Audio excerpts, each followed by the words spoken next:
Bonsoir à toutes et à tous. Merci d'être présents pour la 10e conférence de ce cours commun du CHELS. Bonsoir à distance également. Donc, on a le plaisir d'accueillir Lionel Zenner, qui est professeur des universités en zoologie, parasitologie et maladies parasitaires à Vétagrosup sur le campus vétérinaire de Lyon. Ce soir, il va nous parler de mettre de l'ordre dans le désordre naturel ou comment classer le vivant. Bonne conférence. Merci, bonjour. Ça commence mal. Donc, bonjour à tous, désolé pour cette toux intempestive. Aujourd'hui, donc, je vais vous présenter une conférence qui s'appelle « Mettre de l'ordre dans le désordre naturel ou comment classer le vivant ». Et la première question qu'on peut se poser, effectivement, c'est pourquoi classer le vivant ? Comment cette idée qui peut paraître inutile, saugrenue, est entrée dans la tête de nos ancêtres, sachant quand même que les premières classifications connues datent d'Aristote. Ça ne veut pas dire qu'il n'y en a pas eu avant, mais c'est les premières qu'on connaît. Donc, pourquoi classer le vivant ? Alors, aujourd'hui, on y répondrait de manière intellectuelle en disant que c'est utile pour comprendre, pour organiser la biodiversité qui nous entoure, que ça nous permettra d'étudier plus facilement les organismes vivants, de révéler des relations évolutives, par exemple, mais je ne suis pas sûr qu'à l'époque d'Aristote, et encore même avant, ça soit les vraies questions qui soient posées quand ils ont commencé à classer. C'est à peu près certain que depuis des millénaires, l'humanité a cherché à comprendre et à organiser le monde vivant. Mais les raisons, elles étaient totalement pragmatiques, simples et vitales. Et on peut raisonnablement penser que ceci explique ces volontés de classer plus que des explications un petit peu intellectuelles qu'on pourrait avoir aujourd'hui. Imaginons-nous, il y a des millénaires, des milliers d'années, en tant que chasseur-cueilleur dans une forêt entourée de plantes, d'animaux. La survie, notre survie, dépend de la capacité à reconnaître une plante comestible, à éviter de manger une plante toxique, à éviter peut-être certains animaux dangereux, savoir que certains, on peut les manger sans trop de problèmes, d'autres, il vaut mieux pas les approcher, etc., etc. Et en fait, rien qu'en ayant ce raisonnement, on est en train de classer le vivant. On classe les plantes comestibles, les plantes toxiques, les animaux venimeux, etc., etc. Donc vous voyez bien qu'en fait, classer le vivant, c'est apparu tout naturellement, sans volonté intellectuelle de faire de la science ou quoi que ce soit. Donc on peut raisonnablement penser effectivement qu'une des premières choses que l'humanité douée de parole a fait, c'est de nommer et de classer. Et quand je dis nommer, on peut se poser la question, est-ce que nommer, c'est pas déjà classé ? À partir du moment où on donne un nom à quelque chose et que ce quelque chose n'est pas une chose unique, on ne le dénomme pas uniquement, on le classe bien. Quand nos ancêtres ont commencé à nommer les plantes et les animaux autour d'eux, et le reste aussi d'ailleurs, ils effectuaient déjà une forme de classification intuitive. Si on prend un exemple simple, le mot arbre. Arbre, en fait, on regroupe dans ce mot une multitude d'organismes qui partagent des communautés, des similitudes, des communautés morphologiques entre eux. On est bien en train de faire une boîte dans laquelle on met tout ce qui ressemble à un arbre. Donc on a fait une classification. On a mis les arbres. Donc chaque nom est en soi déjà une classification. Et dans les arbres, on ne met pas les herbes, on ne met pas les arbustes. Alors après, dans les classifications plus modernes, ça va un peu se compliquer, mais c'est déjà le fait de mettre un nom sur une catégorie et non plus sur un individu, parce que le mot arbre, c'est pas l'arbre qui est là et l'autre, il a un autre nom, c'est bien une catégorie, on classe. Et cette classification par le langage est profondément ancrée dans notre manière de percevoir et d'interagir avec le monde. Et on a une tendance tout à fait naturelle à regrouper les choses similaires et à la distinguer celles qui ont des différences. Donc, on regroupe ensemble ce qui se ressemble, on écarte les autres. Alors ça a été très bien pendant très longtemps. Pardon. Ces similitudes. Mais aujourd'hui, j'en parlerai dans la conclusion, ça nous pose problème. tant que la classification colle, quand ça se ressemble, c'est la même chose, ça va bien. Mais quand on arrive à des classifications plus modernes et on s'aperçoit que la similitude n'est plus l'élément fondamental de la classification, ça devient contre-intuitif. Et là, notre cerveau, il a du mal. Parce que, intuitivement, on ne veut pas séparer des choses qui se ressemblent et mettre ensemble des choses qui ne se ressemblent pas. Et on en reparlera sur les classifications un peu plus modernes. Alors, avant d'attaquer les différents systèmes de classification au cours de l'histoire, on va tout d'abord définir un mot. Et ce mot, c'est systématique. La systématique, c'est la science de classer et de mettre de l'ordre dans la diversité du vivant. En français, on peut plus ou moins l'assimiler à la taxinomie. On va dire que c'est un synonyme. On pourrait finasser pendant 1 heure sur la différence entre les deux, mais on va dire que c'est pareil. Autre point avant de commencer, vous n'aurez pas ce soir un cours de systématique. Je suis désolé pour ceux qui étaient venus pour ça. Je ne suis pas systématicien, je suis plutôt infectiologue, zoologiste, parasitologiste. Donc je ne suis pas un expert. Ça sera plus un cours d'histoire des sciences sur les classifications des vivants. Et on va donc commencer par Aristote, puisque c'est le premier. Alors, il y a sans doute des systèmes de classification avant Aristote, mais on ne les connaît pas, donc difficile d'en parler. Peut-être qu'on en trouvera un en archéologie un jour, mais pour l'instant, on va dire que Aristote, c'est les premières traces de classification du vivant qu'on a.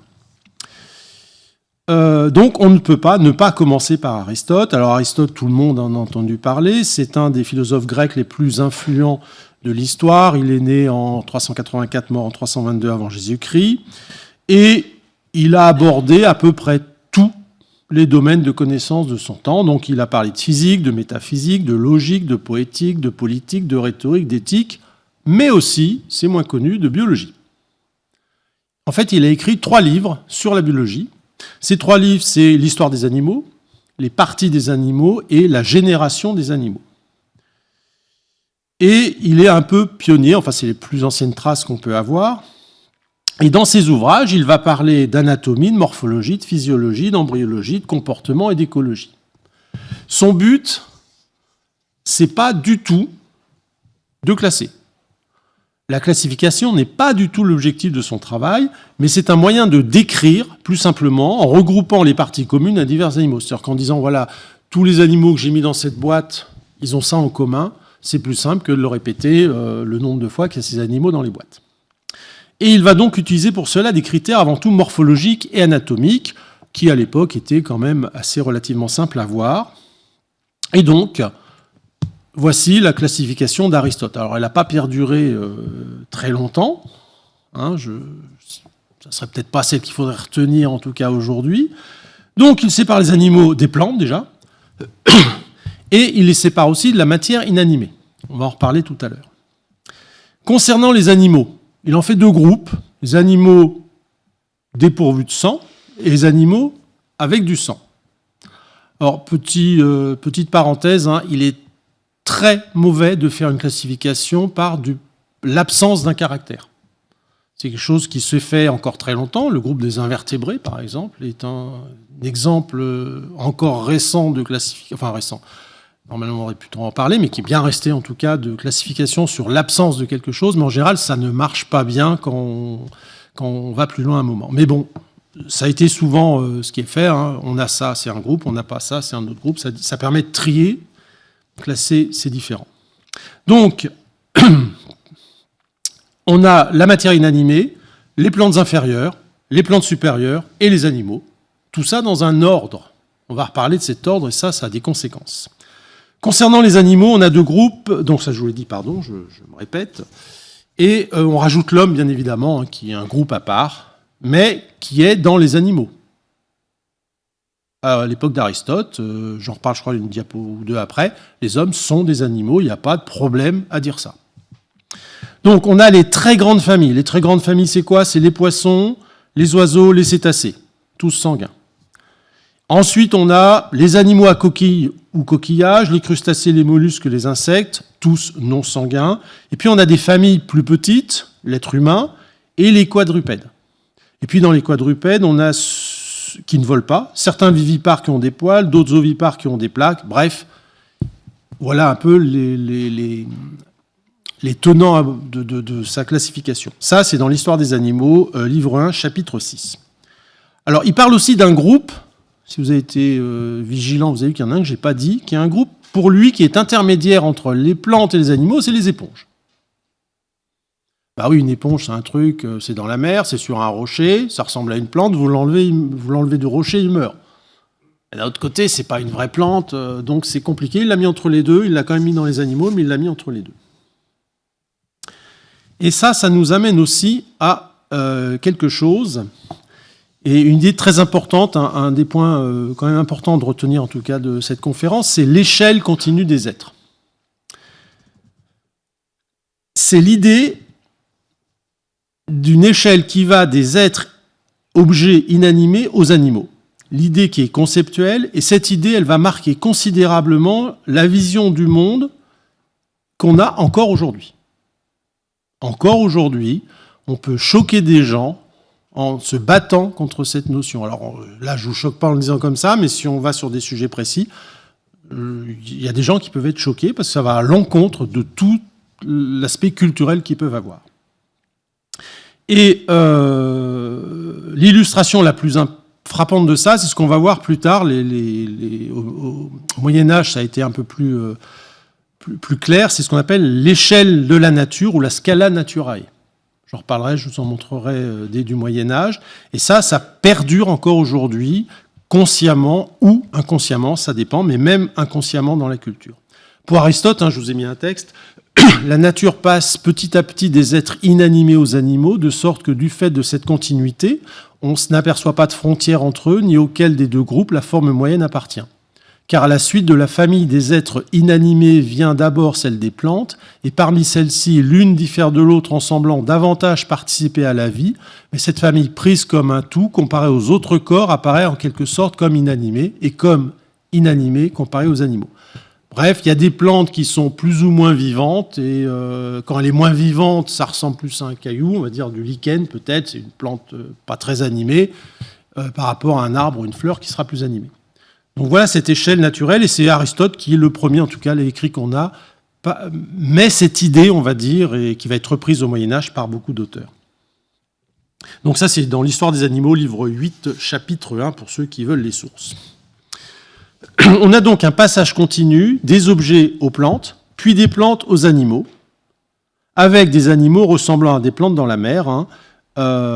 C'est l'exemple de l'éponge.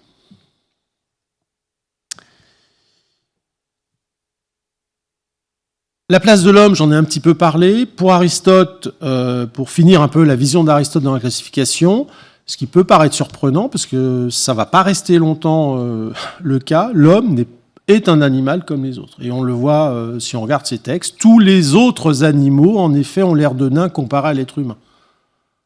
Donc il met bien, par cette phrase, l'homme dans les animaux. Après, il met l'enfant qui est encore plus nain que l'homme. Mais bon, ça c'est un autre problème de vision.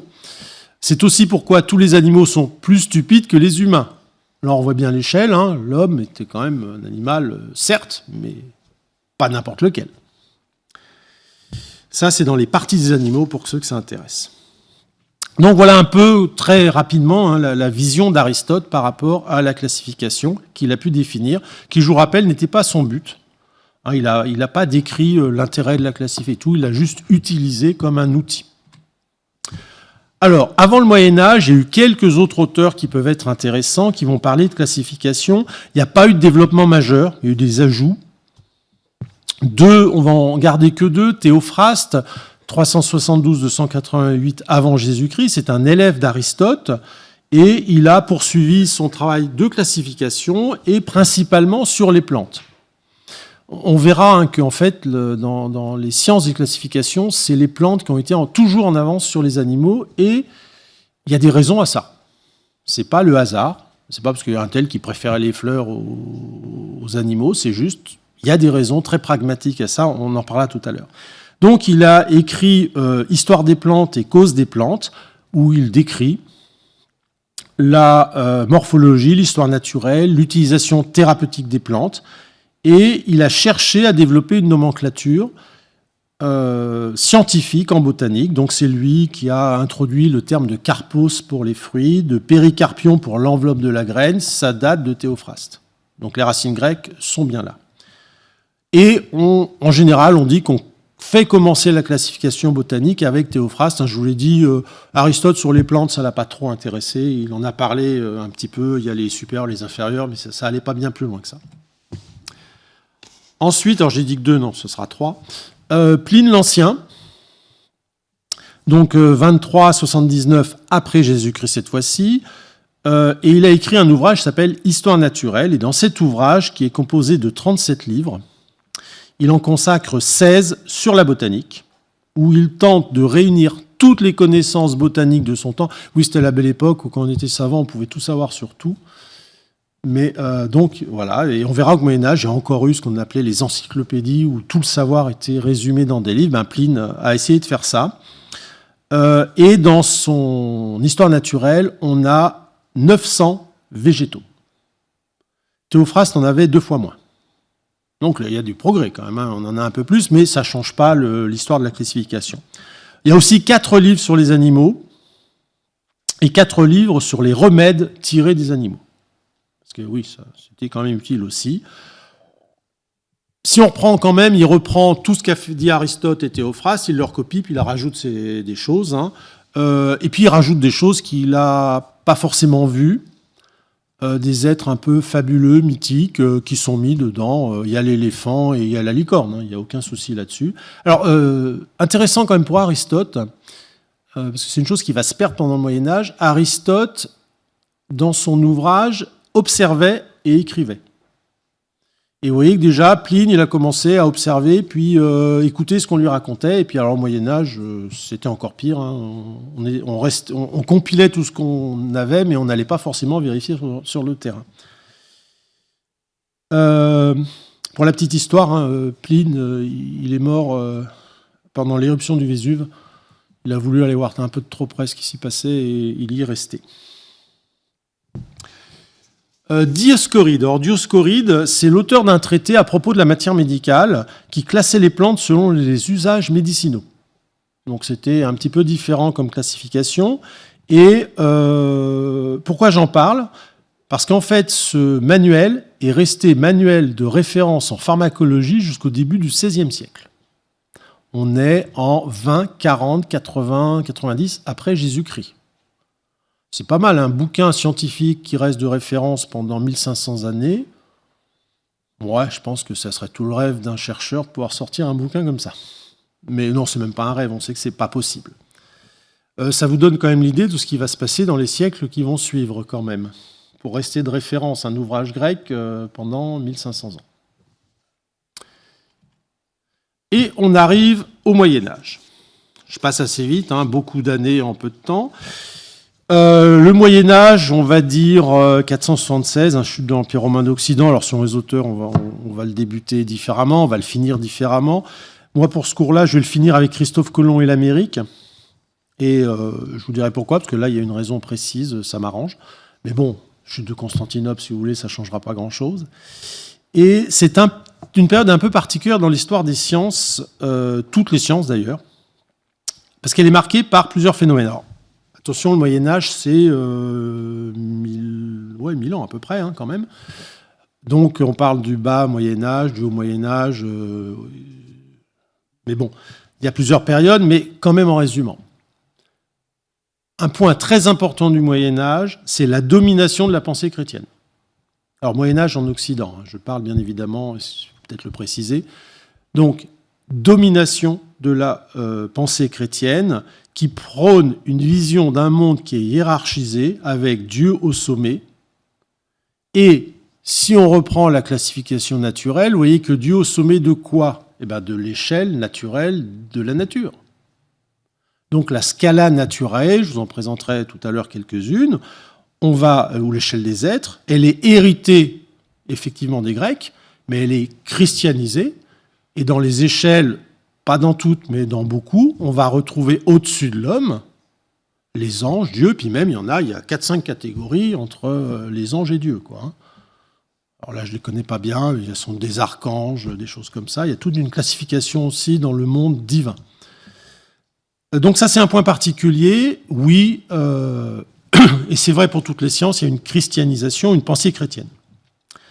Autre caractère de l'époque du Moyen-Âge en histoire des sciences, c'est... alors j'ai écrit la redécouverte des textes antiques, mais je saute une étape.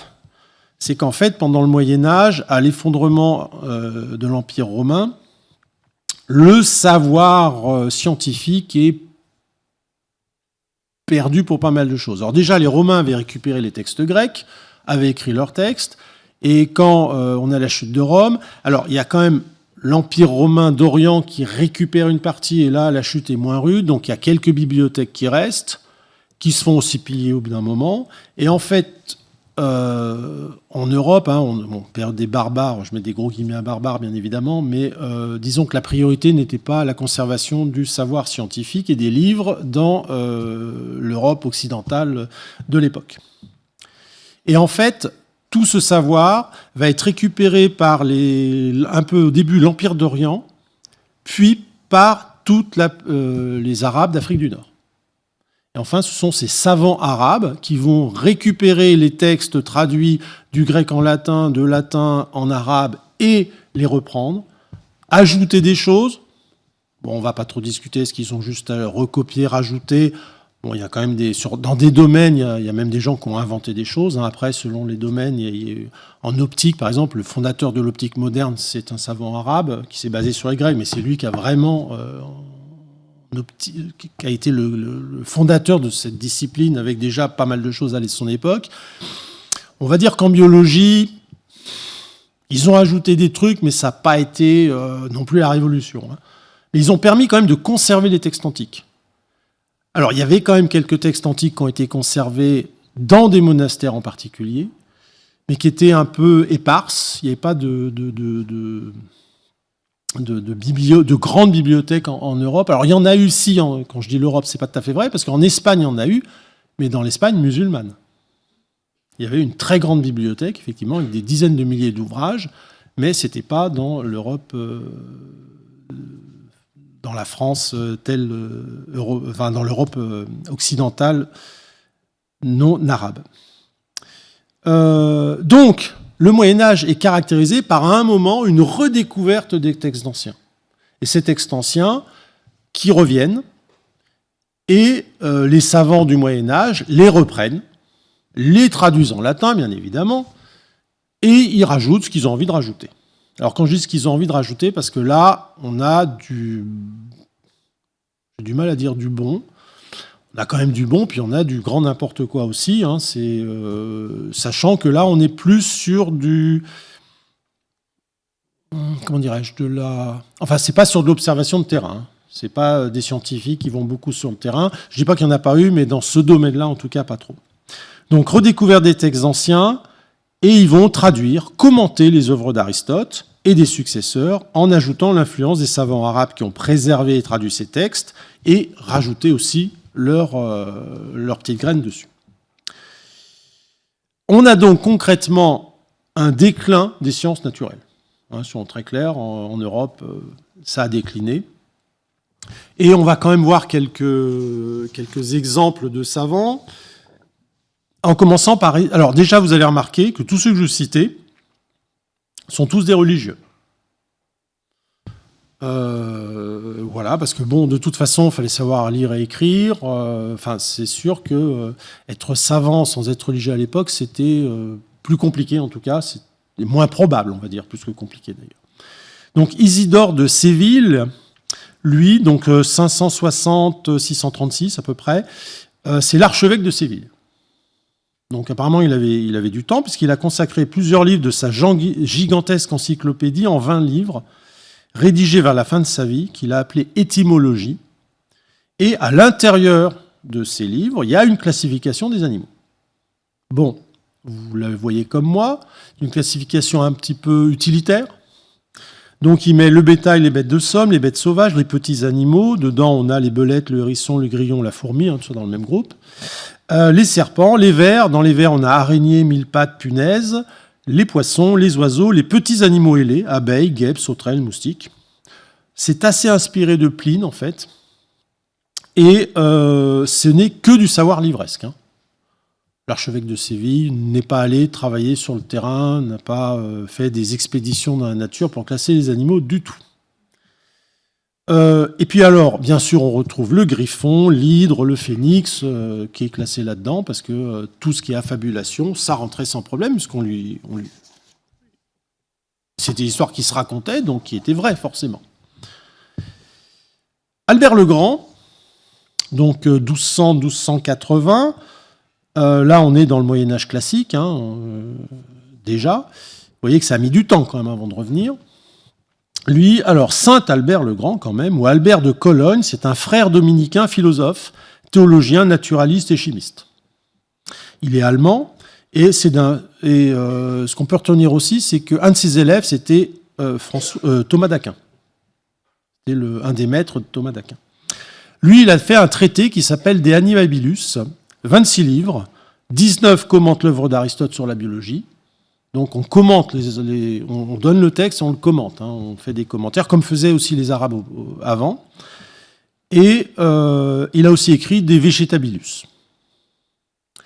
Et à l'intérieur donc, de Vegetabilitus, il classe plus de 400 espèces végétales. Vincent de Beauvais, dominicain, bien évidemment religieux, donc français, auteur d'une encyclopédie constituant un panorama des connaissances du Moyen-Âge, qu'il appelait le Speculum Maius, et c'est considéré comme l'encyclopédie la plus considérable du monde occidental jusqu'au milieu du XVIIIe siècle. Ils ont beau être que des compilateurs, des recopieurs et des commentateurs, oui, quand même, 80 livres, c'est quelque chose qui est resté, et qui est resté très longtemps. Alors, cette encyclopédie, c'est une commande de Saint-Louis.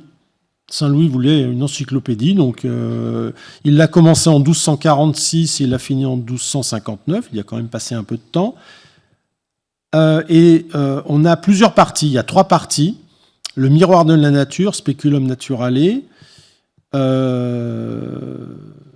c'est dans cette partie qu'il va parler des animaux. Alors il y en a, pour ceux qui connaissent, il y aura une 4e partie sur la morale, mais en fait la morale c'est des moines franciscains qui l'ont rajouté au tome derrière et hop, mais c'est pas lui qui l'a écrit a priori. Donc c'est une compilation de toutes les connaissances sur la nature dans cette encyclopédie. C'est du même style que le premier, je vous ai dit, hein. Il y a des choses totalement loufoques pour nous à notre époque, mais qui étaient considérées comme vraies à l'époque. Thomas de Quentin-Pré, lui, c'est encore un dominicain, théologien, hagiographe et encyclopédiste.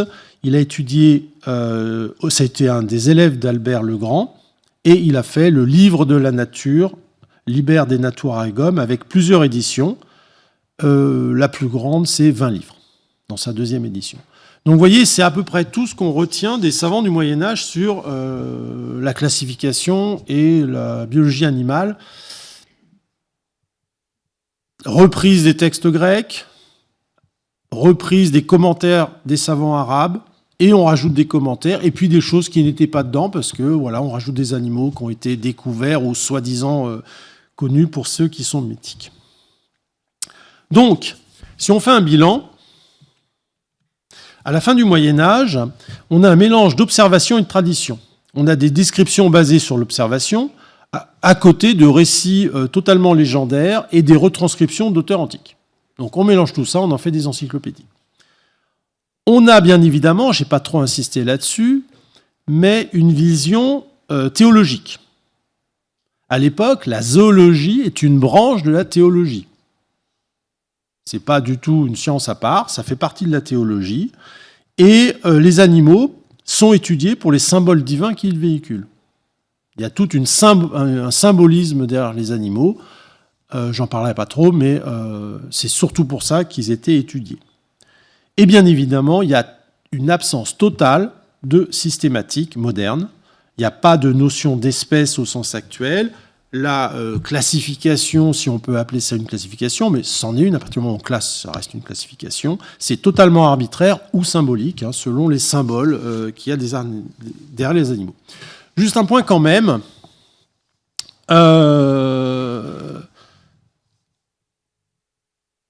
Deux points, pardon.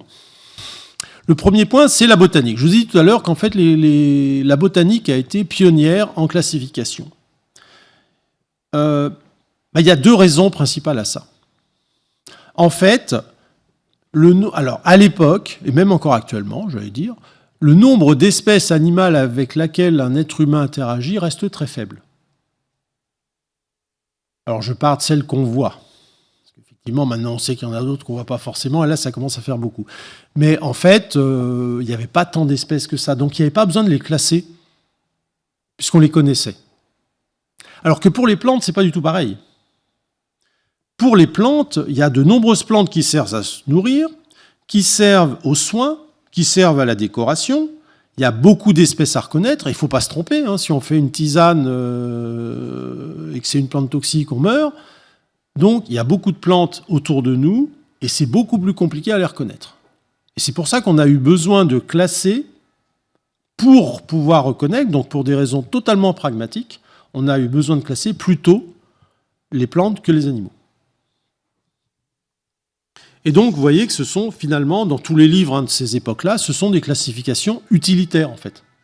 C'est très utile d'avoir une classification pour pouvoir reconnaître. Ensuite, un point un peu plus généraliste sur les critères arbitraires. Bon, j'ai un peu souri. Peut-être je me suis un peu gentiment moqué des classifications anciennes. Mais en fait, quand vous classez... alors, est-ce qu'il faut dire classer ou ranger ? Mais quand vous classez vos vêtements, quand vous classez votre bibliothèque, vous avez bien le droit de le faire comme vous voulez. Si le but c'est de classer, vous pouvez les mettre vos livres par couleur de tranche, par ordre alphabétique d'auteur, par taille. Quelle importance ? L'intérêt c'est de s'y retrouver. On en était là. Alors je cite deux exemples de Foucault dans Les mots et les choses, en 1966, qui cite une classification attribuée à Jorge Luis Borges. Alors lui, il dit que c'est un empereur chinois qui classait comme ça, c'est totalement inventé. Donc on avait les animaux appartenant à l'empereur, les embaumés, les apprivoisés, le cochon de lait, les sirènes, les fabuleux, le chien en liberté. Les animaux inclus dans la présente classification, les animaux qui s'agitent comme des fous, innombrables, etc., etc. Oui, ça permet de classer. C'est peut-être pas le meilleur système de classement et ça a peu d'utilité, mais pourquoi pas. Georges Perec aussi, alors lui, il le faisait pour se moquer peut-être aussi des textes administratifs. Il a classé les animaux en fonction des textes administratifs. Donc il avait les animaux sur lesquels on fait des paris, les animaux dont la chasse est interdite du 1er avril au 15 septembre, les baleines échouées, il y avait sans doute des textes de loi sur les baleines échouées à l'époque, les animaux dont l'entrée sur le territoire national est soumise à quarantaine, les animaux en copropriété, etc., etc. Je ne vais pas vous lire toute la diapo. Vous voyez, il se moquait un petit peu des textes réglementaires, il classait les animaux comme ça, et pourquoi pas. Tout ça, en fait, c'est pour dire que c'est totalement arbitraire. Alors, on va voir que l'évolution des classifications, à partir de la Renaissance, va s'orienter vers autre chose que l'utilitarisme, mais bon, on y reviendra tout à l'heure. Alors, je vous ai parlé d'échelles naturelles, ben voilà des échelles naturelles. Donc, ces échelles de la nature, les scala naturae, donc c'est un concept qui a influencé la pensée occidentale et la classification du vivant pendant des siècles, et qui a encore un impact sur notre manière de penser les choses. Et je vous l'ai dit que c'est Aristote qui l'a formalisé le premier, Platon en avait parlé un peu avant, et qui propose une hiérarchie des êtres du plus simple au plus compliqué. Puis au Moyen-Âge, on y a rajouté, donc c'est celle de droite, où on voit bien Dieu qui est tout en haut de cette classification naturelle. Alors après, est-ce que dire que Dieu est naturel, bon, ça pourrait se discuter, mais ça c'est un autre problème. Donc on a le monde minéral, les plantes, les animaux, le monde terrestre et l'homme, et puis les anges et Dieu. Chaque niveau est censé posséder les attributs des niveaux inférieurs avec de nouvelles qualités. Par exemple, les plantes ont l'existence de la vie. Les animaux ajoutent le mouvement. L'homme ajoute la raison. Et ça va nous amener vers une deuxième idée qui est liée à cette échelle naturelle et qui pollue encore notre manière de penser, c'est le progrès. C'est mieux. Échelle naturelle, il y a inférieur, supérieur, il y a mieux. Et ce progrès, quand on va rajouter le concept d'évolution plus tard, ça va encore nous poser des nœuds dans le cerveau. Mais ça reste totalement dans notre culture encore aujourd'hui. Alors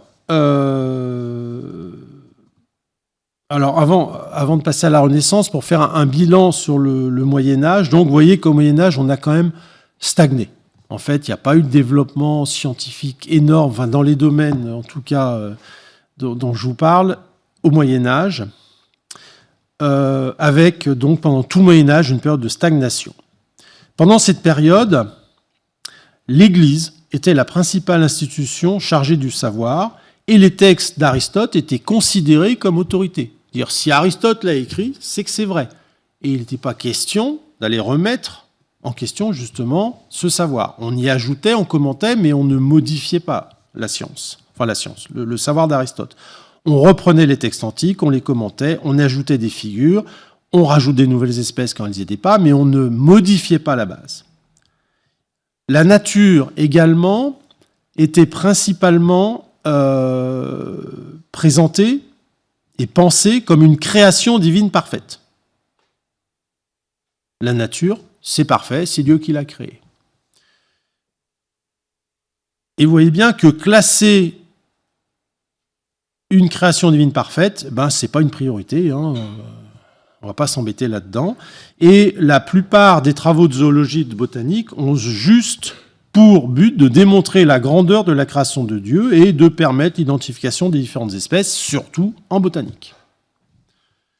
Il n'y a pas de vision scientifique. Et donc, jusqu'au milieu du XVIe siècle, on prend les auteurs antiques, on les commente, on rajoute des choses, et c'est tout. Mais qu'est-ce qui se passe à la fin du Moyen-Âge ? Je vous ai dit, on va dire que le Moyen-Âge, la fin du Moyen-Âge, je vais prendre une des... Bon, je suis de continent, mais je vais plutôt prendre l'autre, découverte de l'Amérique.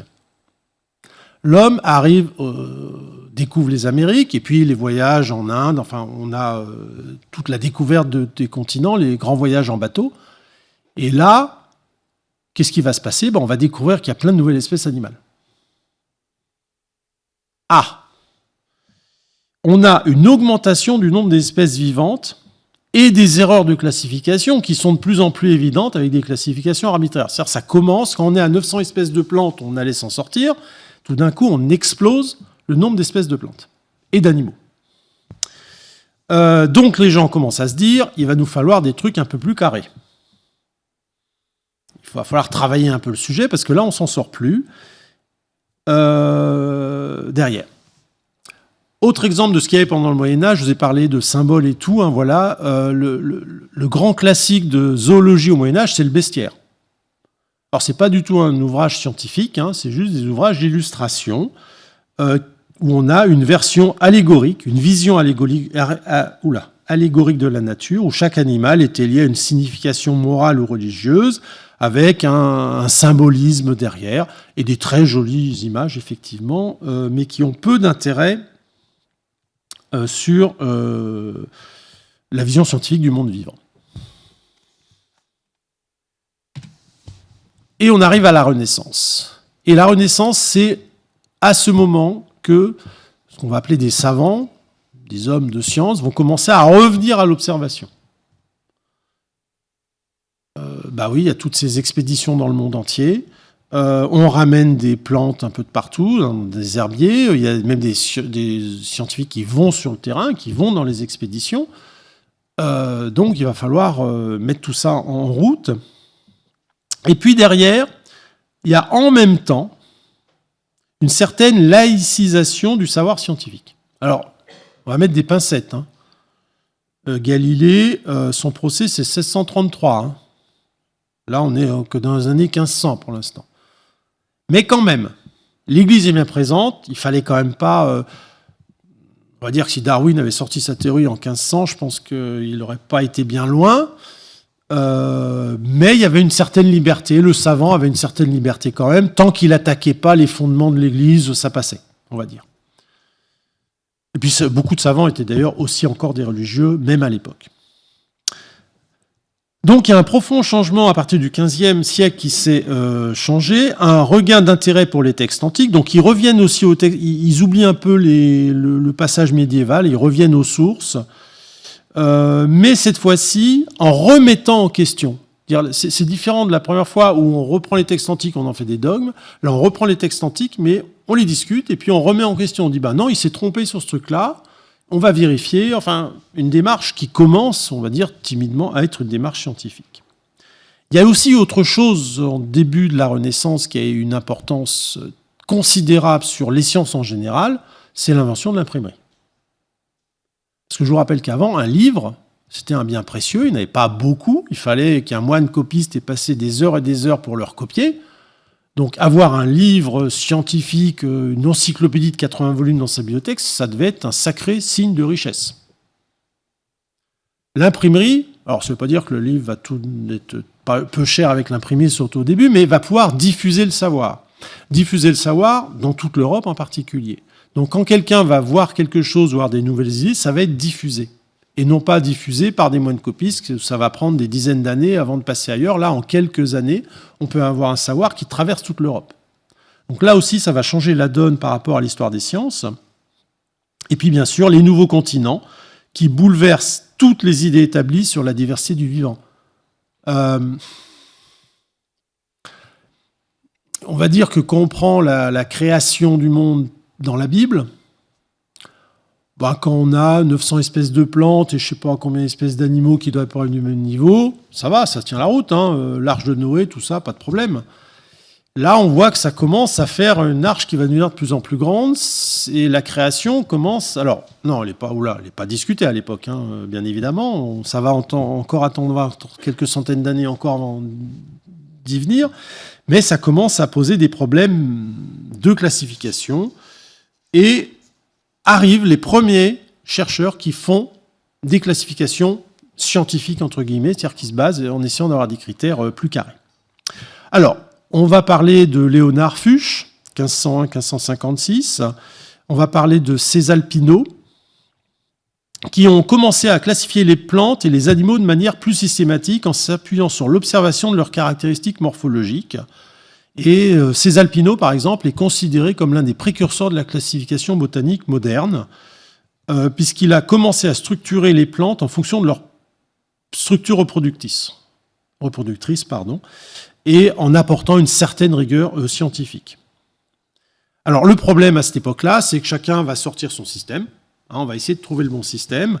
Et il y a plein de critères, plein d'auteurs qui font des classifications avec des critères différents. Donc la taille, la forme générale, la forme des racines, la forme des feuilles, la forme des fleurs, etc. Tout le monde cherche une classification et on a plein de classifications qui sortent.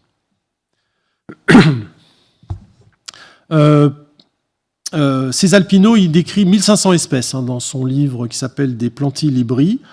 Et alors, une petite caractéristique, c'est un livre de botanique qui décrit 1500 espèces, il n'y a pas un seul schéma. Oui, lui, il a décidé que le texte est mieux et moins confusant que de faire un dessin. C'est un choix assez bizarre, je trouve, mais bon, c'est un bouquin un peu aride peut-être à lire. Il n'y a aucune illustration dans son bouquin. Fuchs, par exemple, il a utilisé les organes de fructification et de reproduction pour sa classification. Donc, on commence à être sur des classifications qui ne sont pas encore les nôtres, mais qui commencent à prendre la bonne voie. Il y a aussi autre chose qui est arrivé, Antoine van Leeuwenhoek, qui alors il n'a pas découvert le microscope, il y avait des microscopes avant lui, mais on va dire, alors lui c'était un drapier hollandais qui avait un petit hobby, c'est de faire des lentilles. Polir des lentilles. Il polissait des lentilles. Chacun fait ce qu'il veut de son temps libre. Il était drapier, il vendait... Alors les lentilles, c'est intéressant pour les drapiers, ça permettait quand même de voir les défauts dans le tissu, donc c'était aussi utilitaire. Il s'est mis à polir des lentilles, puis il a fabriqué un microscope avec. Et son microscope a été... il a amélioré par sa technique de polissage, il a eu un microscope qui était nettement au-dessus de tout ce qui existait à l'époque. Et tout simplement, il en a fabriqué plusieurs centaines, qu'il a un peu mis par distribué. mais en fait, pendant plus de 100 ans, personne n'a été capable de faire un microscope aussi bon que ce qu'il a fait. Donc techniquement, c'était vraiment un mec très très bon. Alors ensuite, lui par contre, c'était pas un savant du tout, il n'avait pas l'esprit scientifique. Par contre, il était curieux. Donc il a à peu près passé tout ce qui lui traînait sous la main dans son microscope. Enfin, dans son microscope. Son microscope, c'est une sorte de plaque avec une lentille et puis une petite pointe sur laquelle on met l'objet. Donc tout. Du pollen, des ailes d'abeilles, de ce qui traîne dans les flaques d'eau, du sperme, tout. Il a tout mis. Et il a fait des dessins.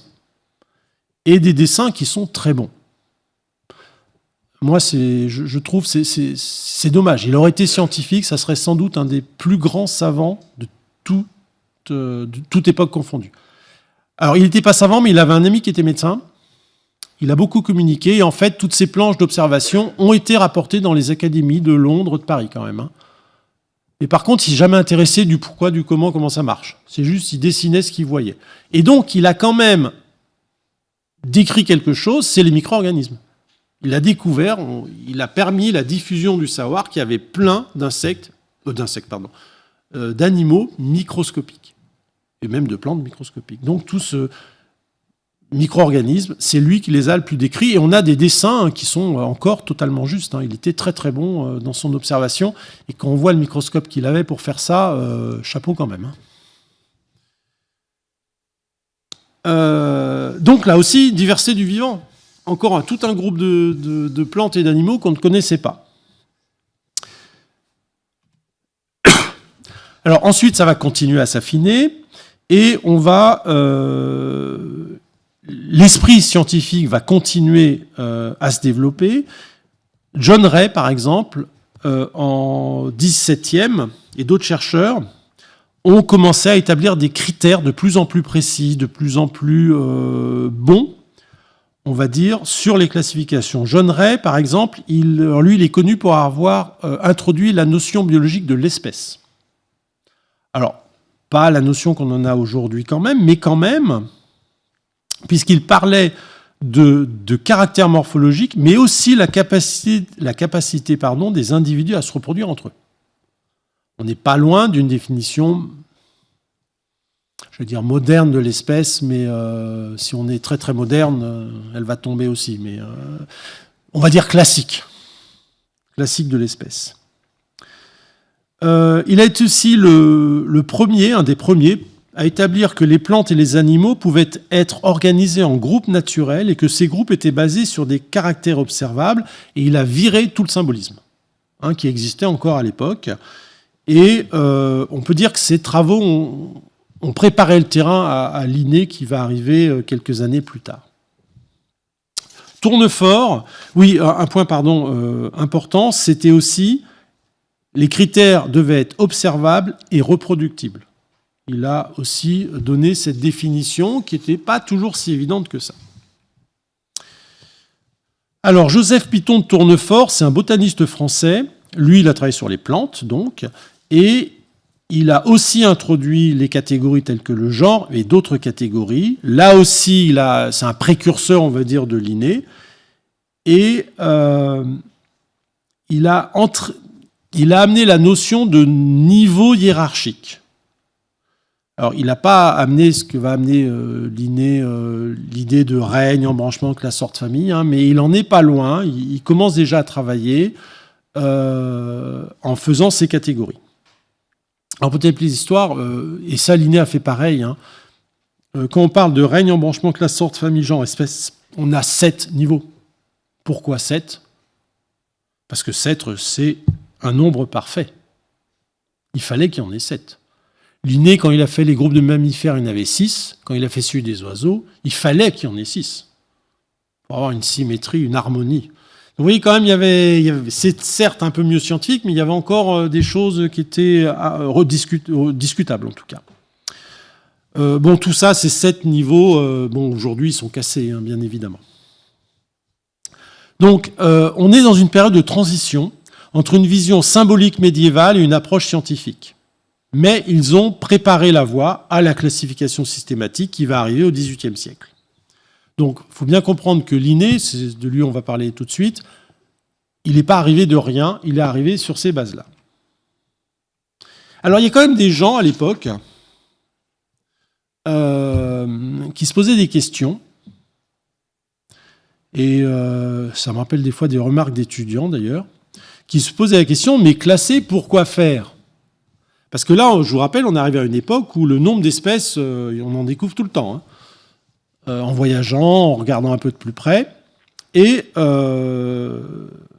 autant sur la botanique, on comprend que c'est utile, autant sur les animaux, on se pose des questions. Et ça, je vous ai mis deux choses de chercheurs de l'époque. Donc ça, c'est René-Antoine Ferchaud en 1734, qui nous dit « Si nous pouvions parvenir à connaître toutes les espèces de chenilles, de papillons, de mouches, de moucherons, à avoir des signes caractéristiques qui nous feraient distinguer les unes des autres des espèces qui paraissent les mêmes au reste des hommes, ce serait nous charger de connaissances qui ne laisseraient guère de place à la mémoire la plus vaste pour des faits plus importants. » Ça me rappelle les étudiants, ils disent « Mais à quoi ça sert d'apprendre toutes ces classifications ? Ça sert à rien, ça nous encombre la mémoire. » Tant que 100 et 100 espèces de mouches et de très petits papillons ne nous offriront rien de plus remarquable que quelques légères différences dans la forme des ailes, dans celle des jambes ou des variétés de couleurs, ou que des distributions différentes des mêmes couleurs, il me paraît qu'on peut les laisser confondues les unes avec les autres. Bref, ça sert à rien. Bon, c'est vrai, quand je parle de spicules, de nématodes à nos étudiants, on peut se poser la même question, mais non, ça me rappelle un petit peu. Il y a eu mieux, hein, c'est l'abbé Jacques-François de Dicmer qui a beaucoup travaillé, c'est un zoologiste en 1775. Alors, il décrit une espèce, en fait, il fait deux pages, hein, l'article, il y a un dessin. Il décrit une espèce et à la fin, on désirerait peut-être savoir à quel genre, à quelle espèce il faut rapporter ce petit animal, point d'interrogation, où l'on voudra. Alors lui, il n'en avait rien à faire, il a décrit son espèce, il n'avait sans doute pas envie de se prendre la tête de comment le classer, et voilà, c'est écrit dans le texte à la fin. Ça, c'est pris, j'ai retrouvé la référence exacte, c'est assez marrant, effectivement. Ça, c'est le premier point.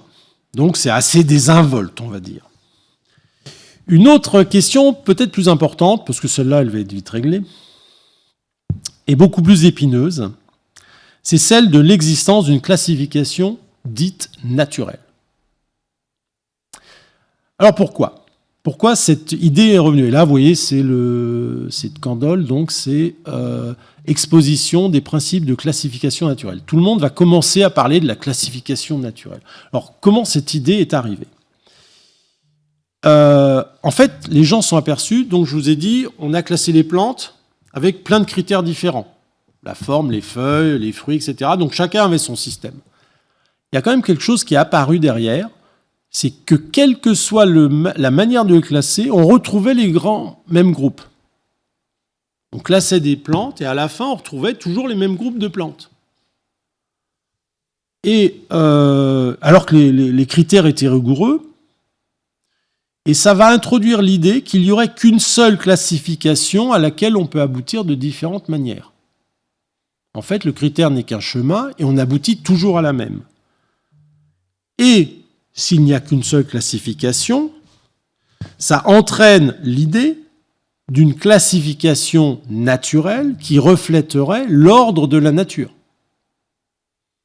Dieu a créé la nature, il l'a bien ordonnée, rangée, il n'y a plus qu'à la retrouver, cette classification. Et quand je dis nature, nature en majuscule, bien évidemment. C'est une chose unique, une création divine, puisqu'on est, je vous rappelle, là, toujours dans un cadre fixiste et créationniste. Hein ? Les animaux ont été créés et les espèces ne changent pas. Tout est figé, sans évolution. Et Linné, dont on va arriver là, il est tout à fait dans ce cadre-là. Et donc, il y a une rupture qui arrive en 1735 avec l'apparition d'un ouvrage fondamental, le Systema Naturae de Carl von Linné. Et l'ambition de Linné, c'était de mettre un terme au chaos qui menace les sciences naturelles. C'était vraiment... Alors, la devise de Carl Linné, vous trouvez ça dans tous les bouquins qui parlent de lui, dans tout. Dieu a créé, Linné a arrangé, a classé. Alors en fait, il l'a jamais dit. Enfin, on n'a jamais retrouvé la trace. C'est un biographe qui l'a écrit en 1792 dans une biographie après la mort de Linné. Alors bon, ceci dit, cette devise de Carl Linné, entre guillemets, elle reflète quand même l'esprit qu'avait Linné. J'ai vu une conf où il parlait de Linné en le comparant à Trump, ce qui m'a fait beaucoup rire. Alors Linné, c'est une figure clé de l'histoire des sciences naturelles, tout le monde en a entendu parler. C'est lui d'ailleurs, pour la petite histoire, qui a inventé le fait de mettre un petit grain dans une huître pour donner une perle derrière. Sauf qu'il n'en a rien fait. C'est bien des années plus tard que ça a été ressorti pour en faire des perles de culture. Donc Carl von Linné, Carolus Linnaeus, c'est une des figures les plus influentes des sciences naturelles. Il est suédois, né en 1707, et il est considéré comme le père de la taxonomie moderne. Et son objectif était ambitieux, il voulait vraiment mettre de l'ordre dans la grande diversité du monde vivant. J'ai même vu une fois, alors je ne sais pas d'où il sort ça, mais quelqu'un qui se posait la question s'il n'était pas un peu autiste, vu ce travail qu'il a fait. Bon, j'ai pas plus de choses là-dessus, je reste dubitatif quand même. Pourquoi ? Parce qu'on ne s'y retrouvait plus. On arrive à une époque où il y avait tellement d'espèces de partout, on en découvrait dans tous les sens, on n'y s'y retrouvait pas, et même les systèmes de classification avaient du mal à s'en sortir. Il était rigoureux, il était pragmatique, et il croyait qu'il était essentiel de standardiser la façon de nommer les espèces pour permettre une meilleure communication entre les scientifiques de son époque. En plus, il y avait ça. Alors, à l'époque, la plupart des espèces, on avait un nom et souvent une phrase derrière qui était associée au nom. Donc, et entre les pays, ce n'était pas forcément le même. Donc, même avec l'imprimerie, ça posait problème. Et lui, il est arrivé sur cette période à dire qu'il faut simplifier le système. Et effectivement, pas raconter toute son histoire, mais il est arrivé à un système qui est encore utilisé aujourd'hui. Alors, je n'ai pas dit que tout ce qu'il a dit était encore actuel, mais son système a perduré. Et lui, il va collecter méthodiquement l'ensemble des connaissances naturalistes et les publier dans des livres. Donc, il reprend un peu ce travail encyclopédiste, mais pas juste de recopiage. Donc, il fait les descriptions. Et sa première édition du Systema Naturae, 1735, fait 11 pages. Ouais, bon, c'est pas encore ça. La 13e et la dernière fait 3000 pages, 1777, mais c'est dans la 10e édition qu'il va utiliser, il en avait parlé un peu avant, mais c'est dans celle-là où il utilise de manière rigoureuse la dénomination binomiale. La dénomination binomiale, c'est quoi ? C'est de dire que toute espèce est représentée par deux noms, le nom du genre et le nom de l'espèce. Donc il a aussi présenté le règne, embranchement, classe, sorte, famille, genre, espèce, avec 7 importants. Et on considère aujourd'hui que c'est le temps zéro de la systématique. Alors, c'est quoi la classification binomiale ? Donc on reprend domaine, règne, embranchement, classe, sorte, famille, genre, espèce. Et c'est sans doute la contribution la plus marquante de Linné, cette nomenclature binomiale, un système de dénomination qui attribue à chaque espèce un nom de genre, un nom d'espèce. Donc l'homme, par exemple, c'est Homo sapiens. Homo, c'est le genre, sapiens, c'est l'espèce. Et ça va standardiser, ça va clarifier, ça va permettre aux scientifiques de parler de la même chose et de se comprendre quand ils parlent d'espèces animales et végétales. Alors, Linné, c'était un botaniste, plus qu'un zoologiste. Mais bon, il a quand même décrit les animaux derrière. Donc, avant, on avait une nomenclature désordonnée. Après Linné, on avait un système logique et cohérent. Alors, il ne faut pas croire que c'est passé non plus comme une lettre à la poste. Aujourd'hui, on résume, il a publié ça et tout le monde est devenu heureux, il l'a utilisé. Il y a eu quelques Français jussieux, par exemple. Au début, c'est totalement opposé au système de Linné. Il ne voulait pas entendre parler. Pour lui, c'était quoi ce médecin suédois qui se mêlait de choses qu'il ne comprenait pas. Mais bon, ça a fini par s'imposer quand même. Donc, on a une vision universelle de classification Donc il a aussi proposé les hiérarchies des groupes, c'est ce que je vous disais tout à l'heure, et il a divisé le règne en boîtes, donc règne, embranchement, classe, etc.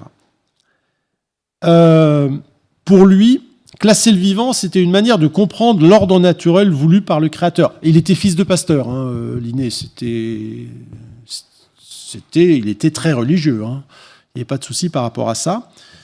Mais même en faisant ça, il a quand même ouvert la voie à la classification moderne, avec des critères morphologiques systématiques et reproductibles, même si, comme on l'a vu, ce n'était pas le premier, mais c'est le premier qui l'a imposé. Je rappelle néanmoins que Linné avait une vision fixiste, les espèces étaient fixes et immuables, c'était la vision de l'époque, et ça n'a pas empêché que son système marchait, mais on va voir qu'il y a quelqu'un d'autre, 100 ans après, qui va arriver, c'est Darwin, qui va replacer ça dans un autre contexte.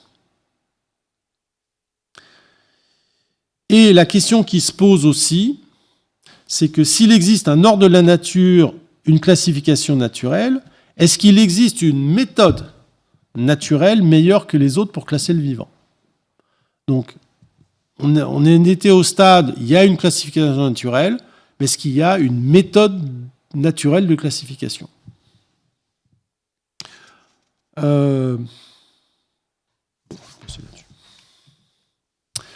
Et entre Linné et Darwin, il y a eu quand même quelques travaux. Donc là, la classification naturelle, c'est vraiment l'idée qui est sous-jacente à pas mal de choses.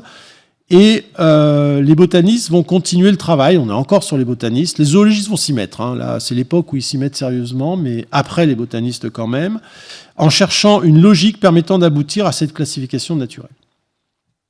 Donc Bernard de Jussieu et son neveu Antoine Laurent de Jussieu vont définir le principe de subordination des caractères. Ça aussi, ça a été un progrès très important dans les classifications. Pourquoi ? En fait, on peut classer avec n'importe quel critère. Puis on l'a vu, ça aboutit souvent à la même chose derrière. Ce que disent les Jussieu, c'est que les caractères utilisés à un même niveau taxonomique ne sont pas tous équivalents. Et il vaut mieux définir un taxon par peu de caractères constants que tous les membres du même taxon ont ce caractère. Plutôt de prendre des trucs un peu au hasard et puis d'essayer d'avancer comme ça. Et donc, ça amène qu'il y a des caractères plus importants, plus solides que d'autres et des caractères plus labiles. Et ça ouvre la voie quelque part à ce qui va arriver quand on va commencer à mettre l'évolution là-dedans. Mais pour l'instant, ils n'en étaient pas là. Ils se sont juste dit qu'il y a des critères peut-être plus importants que d'autres qu'il faut utiliser. Et ça a permis quand même ils ont utilisé pour ça, ils ont utilisé ce système et arrivé à une classification performante. Et le caractère clé qu'ils ont utilisé, c'est le plan d'organisation de la fleur. Là aussi, donc, pour tenir des Jussieu, on a le principe de subordination des caractères et l'introduction de ce qu'ils appellent le plan d'organisation des fleurs. Pourquoi je dis que c'est important ?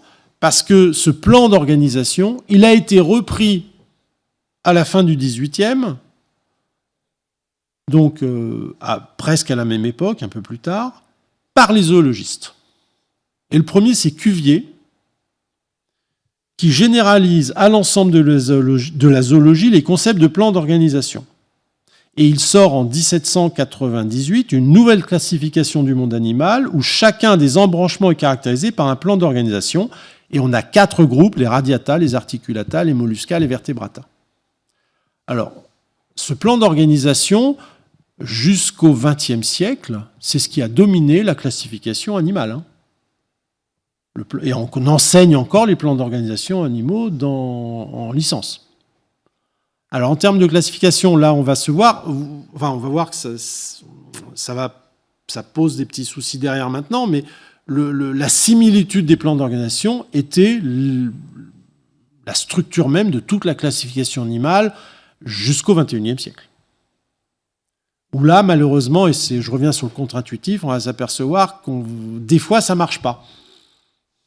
Et ça va créer des polémiques.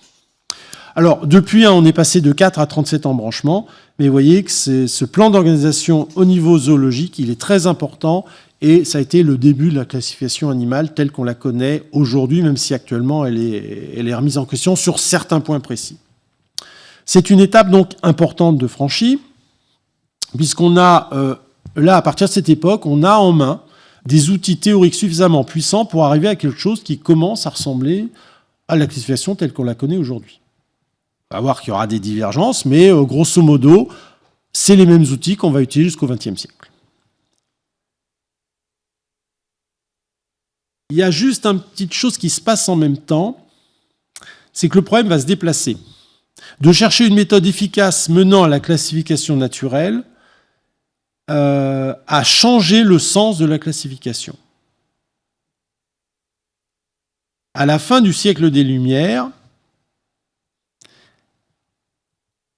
on va dire que l'objectif de considérer la classification naturelle n'était pas celui de dire que ça correspond à un ordre d'origine divine. Et à l'époque, il y a des concepts qui commencent à tomber et qui vont poser des problèmes, j'allais dire théologiques presque, mais pas que, donc qui vont poser problème en tout cas avec les religions. D'abord, l'idée de la métamorphose au sens d'Ovide. Donc la métamorphose, c'est la transformation d'un organisme adulte en une espèce organisme d'adulte d'une autre espèce. Alors, il y avait des arbres, il y avait des trucs qui tombaient. Quand ça tombait dans l'eau, ça donnait un même truc aquatique. Quand ça tombait sur la terre, ça donnait une autre espèce. Il y avait ça. Puis t'entends une espèce, quand elle est à tel endroit, elle se transforme en une autre espèce. Là, j'ai pas relu Ovide, mais c'est à peu près des descriptions comme ça. Donc ça tombe.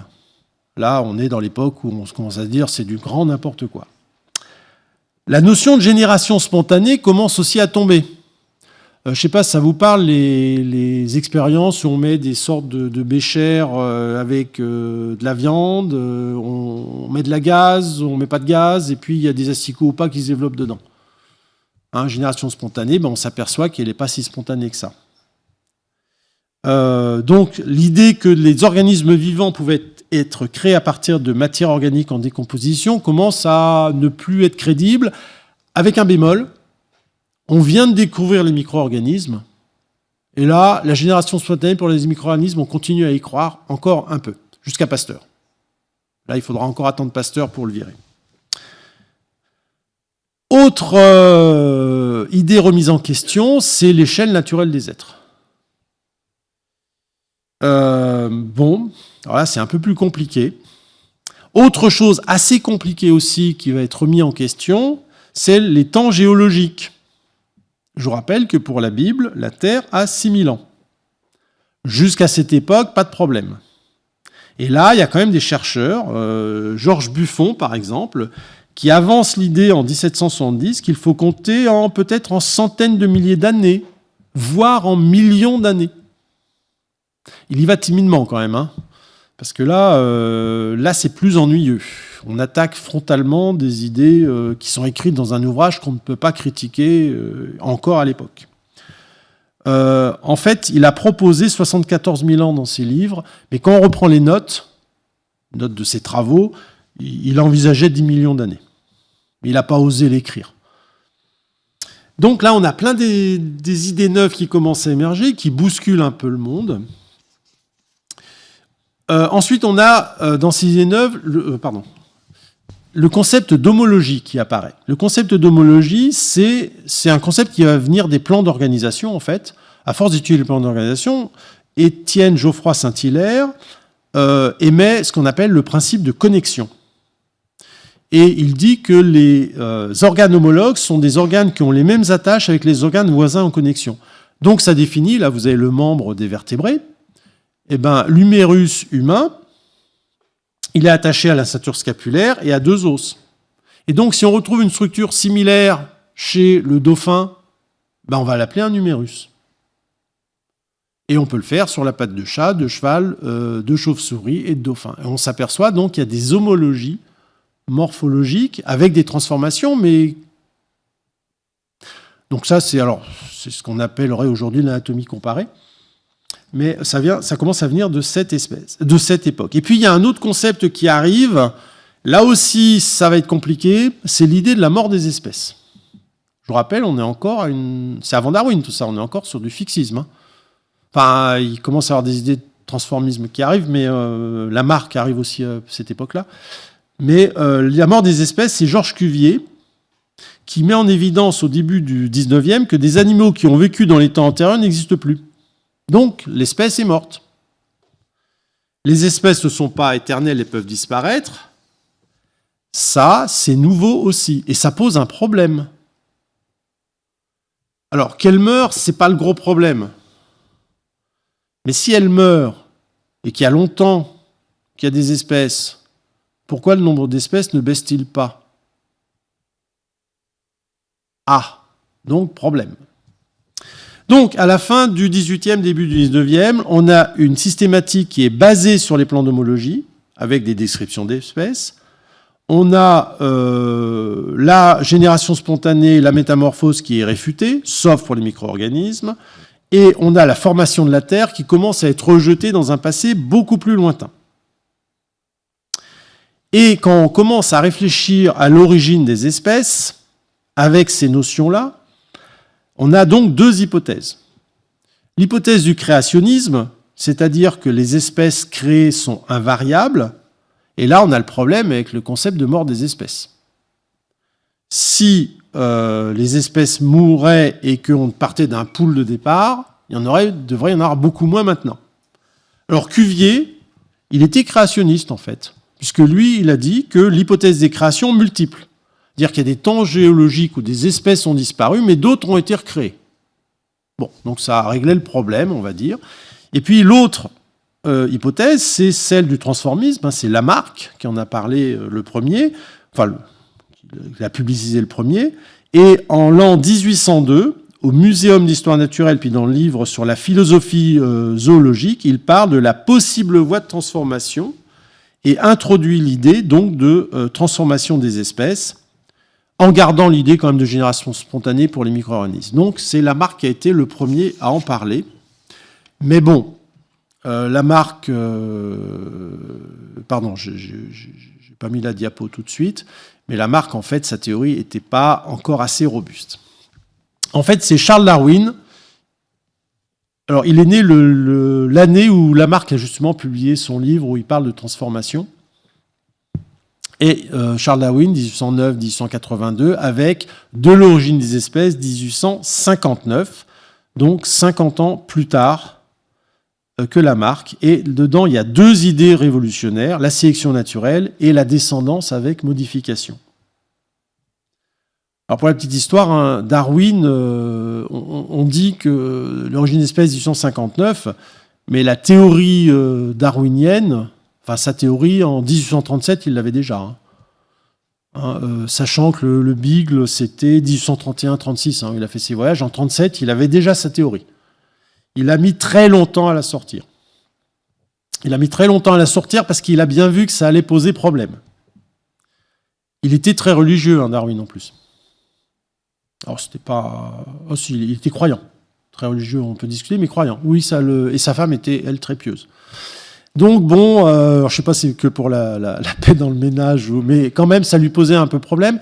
Et il a retardé jusqu'à ce qu'il reçoive un courrier d'un jeune chercheur qui s'appelait Wallace, qui lui dit, Monsieur Darwin, alors il était quand même connu, c'est un scientifique renommé quand même à l'époque, et Wallace lui écrit une lettre en disant, écoutez, j'ai une théorie qui me paraît intéressante, mais je voudrais votre avis. Darwin lit la lettre, et en fait, c'est sa théorie de l'évolution que Wallace est en train de lui expliquer. Donc là, tout le monde lui dit, non, il faut que tu sortes ton bouquin, parce que tu vas te faire griller. Donc en fait, ils les ont présentés ensemble en 1859, à la Société linnéenne de Londres. Donc il y a 3 présentations avec Darwin et Wallace qui présentent leurs deux théories qui sont quand même à peu près la même chose. L'histoire a retenu surtout Darwin. Je me suis toujours posé la question du pourquoi, et en fait, quand on lit un peu certains auteurs qui sont intéressés à ça, Darwin, effectivement, ça faisait 37, 50, enfin ça faisait 20 ans qu'il mûrissait sa théorie, donc c'est vrai que dans sa présentation, il était nettement meilleur, plus abouti. Wallace, ça allait moins loin, il avait tout, mais il était moins abouti, moins mûr dans sa théorie, et c'est Darwin qui a été retenu. Darwin, si je reviens sur l'aspect classification, c'est pas l'évolution le but du sujet. Darwin, il affirme que la nécessité de la classification des êtres vivants suive leur développement généalogique. Donc, il introduit la phylogénie, en fait. Et il dit que la distribution des structures biologiques qu'on observe aujourd'hui, c'est le résultat, le reflet de l'histoire du vivant. Et ainsi, trouver la classification naturelle, c'est retrouver l'histoire correspondante. Et les classifications pour Darwin doivent refléter l'histoire évolutive et non plus les ressemblances et les morphologies. Ça aussi, c'est un palier important des histoires des classifications. Donc c'est une percée conceptuelle majeure, mais on va devoir attendre à peu près encore un siècle avant qu'elle soit vraiment mise en œuvre. Je vous rappelle que Darwin ne connaissait pas l'existence des gènes, bien évidemment, à l'époque de sa théorie. C'est-à-dire que la transmission, la descendance avec modification et sélection naturelle n'était pas basée sur la génétique telle qu'on peut la baser aujourd'hui. Et donc, la conséquence de ça, c'est une seule histoire évolutive, il n'y a donc qu'une seule classification, et c'est sur quoi on est aujourd'hui, effectivement. Juste un mot pour parler d'essentialisme. Et c'était une des différences entre Lamarck et puis Darwin et Wallace. L'essentialisme considère que chaque espèce possède une essence immuable qui définit les caractéristiques de l'espèce. Ça, c'est une vision fixiste. Lamarck a proposé des mécanismes de transformation, mais ne s'est pas débarrassé de cet essentialisme, et ça lui a sans doute empêché de comprendre l'évolution qu'il aurait peut-être pu décrire avant Darwin, mais il n'a pas réussi. Alors que Darwin et Wallace ont adopté une pensée populationnelle en reconnaissant la variabilité au sein des espèces et des générations. Et ça change tout. Pour illustrer ça, c'est cette photo. Là, vous avez 1, 2, 3, 4, 5, 6, 7, 8, 32 mouches plantées sur des... Eh bien, Linné, par exemple, qu'est-ce qu'il voit? Il voit une espèce. Il y a des petites variations, mais les variations, c'est de la corruption. C'est des erreurs. C'est la corruption du plan divin, en plus. Donc, c'est affreux. Alors que Darwin, il y voit 32 individus différents. Et ça paraît rien, mais ça change tout.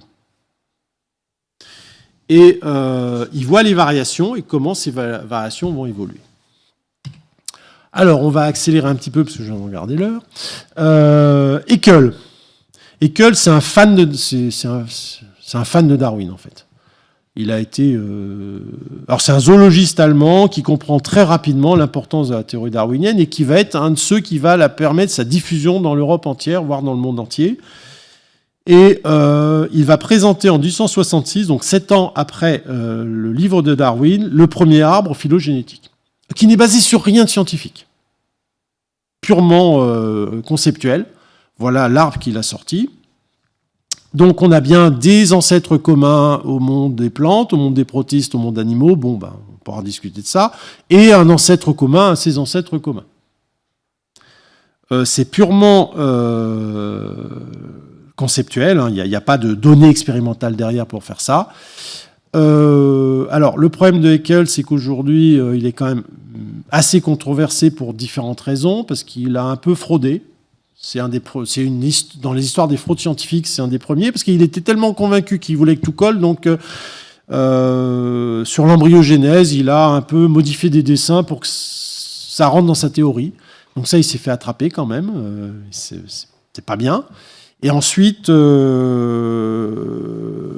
reparlant d'échelles naturelles, des positions un petit peu limites quand même, hein, les races noires étaient plus proches du singe et les races indo-germains, donc allemands, saxons et scandinaves, étaient les plus évoluées. Bon, ça a été là aussi fait partie du côté un peu très controversé d'Haeckel, mais il a quand même vraiment mis en avant la théorie de Darwin, a permis de la populariser. Et il a eu l'idée, lui aussi, quand même intéressante dans les classifications, de l'utilisation des caractères embryologiques précoces. Donc les histoires de Blastea, de Monère, de Morea qu'on va retrouver dans l'embryologie, Morula, etc., il les a introduits aussi comme des critères. Et là-dessus, il s'est pas totalement trompé, parce que, par exemple, suite à ça, il y a un biozoologiste qui s'appelle Lancaster qui a distingué la classification animale avec les diploblastiques et les triploblastiques. 2 feuillets embryonnaires, 3 feuillets embryonnaires. Et c'est marrant, parce que nous, on est à 3 feuillets, hein, et 3, c'est mieux que 2, on est bien d'accord. Eh oui, on est encore sur les échelles, hein, on n'y échappera pas. Donc voilà encore d'autres arbres du vivant 1874, quelques années après. Et arrive en 10... alors là, vous voyez qu'on fait un saut encore dans le temps. On arrive au XXe siècle. 1900, dans les années 1950, on va dire, Hennig. Hennig qui va introduire la cladistique. Là aussi, ça fait partie des points majeurs. Alors, sa première publi, il l'a fait en allemand sur la cladistique et il a mis pas mal d'années. Hein. Il a fallu attendre qu'il le traduise en anglais en fait pour que ça prenne. Tant que c'était en allemand, c'est pas bien sorti du pays. Et lui, il a proposé une méthode révolutionnaire de classification des espèces en s'appuyant sur les relations évolutives. C'est-à-dire que contrairement au système antérieur qui se basait sur les similitudes morphologiques visibles, la cladistique vise à organiser les espèces en fonction de leur histoire évolutive en regroupant celles qui possèdent un ancêtre commun. On va me dire, oui, ok, une fois qu'on a dit ça, c'est gentil, mais on fait comment ? Eh bien, c'est simple. Il introduit donc le concept de clade, et un clade, c'est un groupe d'organismes qui comprennent un ancêtre commun et dont tous les descendants de cet ancêtre. Ça, c'est important parce que ça a créé une petite bataille quelques années après avec d'autres systématiciens qui n'étaient pas aussi rigoureux, on va dire, plutôt que lui. Et ça, c'est fondamental. Et qu'est-ce qu'il va utiliser pour ça ? C'est des caractères morphologiques observables. Et, alors, en 1950, on ne faisait pas encore de séquençage. Lui, il a utilisé les os. Il utilisait le comportement, les os, la physiologie, enfin, tous les caractères observables. Et il s'est aperçu qu'il y avait des caractères qui étaient hérités. Et s'ils étaient hérités, c'est que l'ancêtre était commun. Et il a pu commencer à faire de la phylogénie avec des observations dans des musées zoologiques, en fait, avec des os, ce qui a permis aussi de mettre les fossiles dans l'eau, donc les dinosaures, etc., ont pu être mis dans la classification animale, même actuelle. Et tout ça sans informatique, en plus. Oui, c'était quand même galère, sans doute à l'époque. Donc ça a été une révolution dans la manière de penser la classification des vivants. Ça a aussi formalisé de la méthodologie. Il y a eu beaucoup de méthodologie à partir de cette idée, de dire voilà comment on va faire, avec des méthodes rigoureuses de construction d'arbres phylogénétiques basées sur ces caractères partagés par les espèces morphologiques, comportementales ou autres. Et on a commencé à voir les visions évolutives entre espèces. À partir du moment où on avait une classification qui relatait l'histoire naturelle des espèces, on commençait à avoir une vision évolutive. Alors ça, aujourd'hui, c'est quasiment les mêmes méthodes utilisées avec les séquençages. On a juste changé les caractères, mais la cladistique, c'est un peu ce qu'on fait quand même derrière. Alors le problème de la cladistique, et même encore aujourd'hui c'est compliqué, c'est que forcément, ça a mis quelques trucs en évidence. Je vous ai dit au départ que la similitude, c'était bien, mais que ça va créer des problèmes. Eh bien oui, en mettant de côté la simple ressemblance morphologique, elle a souvent rapproché des organismes, cette méthode a rapproché des organismes qui semblent très différents visuellement, et ils ont éloigné d'autres organismes qui semblent très proches. Et ça a été compliqué, voire au début... Dans les années 70, il y a même des revues scientifiques et surtout des journaux qui se moquaient carrément de c'est quoi ces scientifiques qui nous mettent tel animal dans tel groupe, quoi. Je ne sais pas si vous avez souvenir de telle polémique, mais ça c'est arrivé plusieurs fois. Alors l'exemple classique, c'est les poissons et les reptiles. Poissons, reptiles, ça paraît évident, quoi, comme groupe zoologique. Moi, j'ai appris ça quand j'étais étudiant, même pas à l'école, en tant qu'étudiant. Pas si vieux que ça quand même. Ça, c'était évident pour tout le monde. La cladistique a éclaté ces groupes, puisqu'il a montré qu'ils n'étaient pas monophylétiques, donc ils n'ont pas un ancêtre commun, et normalement, le groupe des poissons n'existe plus. Poisson, ça ne veut rien dire en termes évolutifs. Alors pour votre poissonnier, c'est encore intéressant pour aller faire ses courses, mais en termes zoologiques, non, les poissons, c'est un terme qu'on ne devrait plus utiliser. Les reptiles aussi explosent. Alors là, vous avez par exemple sur la figure de gauche, vous avez un varan de Komodo, un crocodile et une sarcelle. Alors intuitivement, bien évidemment, on fait le varan et le crocodile ensemble et la sarcelle à part. Ça paraît évident à première vue. En fait, l'oiseau partage des caractères exclusifs avec le crocodile qu'il ne le partage pas avec le varan. Donc, ils ne sont pas issus du... Ils sont plus proches. Et il y a un ancêtre commun aux deux, et il y a un ancêtre commun, bien sûr, si on remonte encore aux trois, mais il y a une différence entre les deux groupes. Donc, la classification classique reptile-oiseau, vous voyez qu'elle saute. Si on prend la cladistique, elle saute, et on a... alors là, je ne sais pas leur nom, c'est les archosaures et les lépidosaures. Alors, c'est plus dur à retenir, c'est vrai. Et c'est ça. Et on a le même problème entre des poissons. Vous voyez qu'il y a des poissons plus proches du zèbre que d'autres poissons. Alors ça, c'est compliqué, c'est contre-intuitif, et ça a du mal à passer.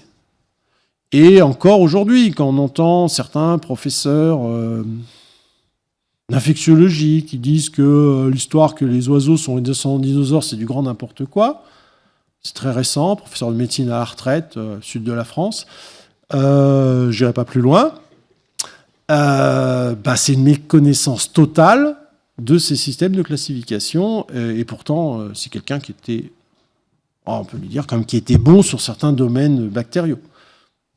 Il a quand même découvert quelques trucs intéressants. Il a vrillé un peu, mais bon.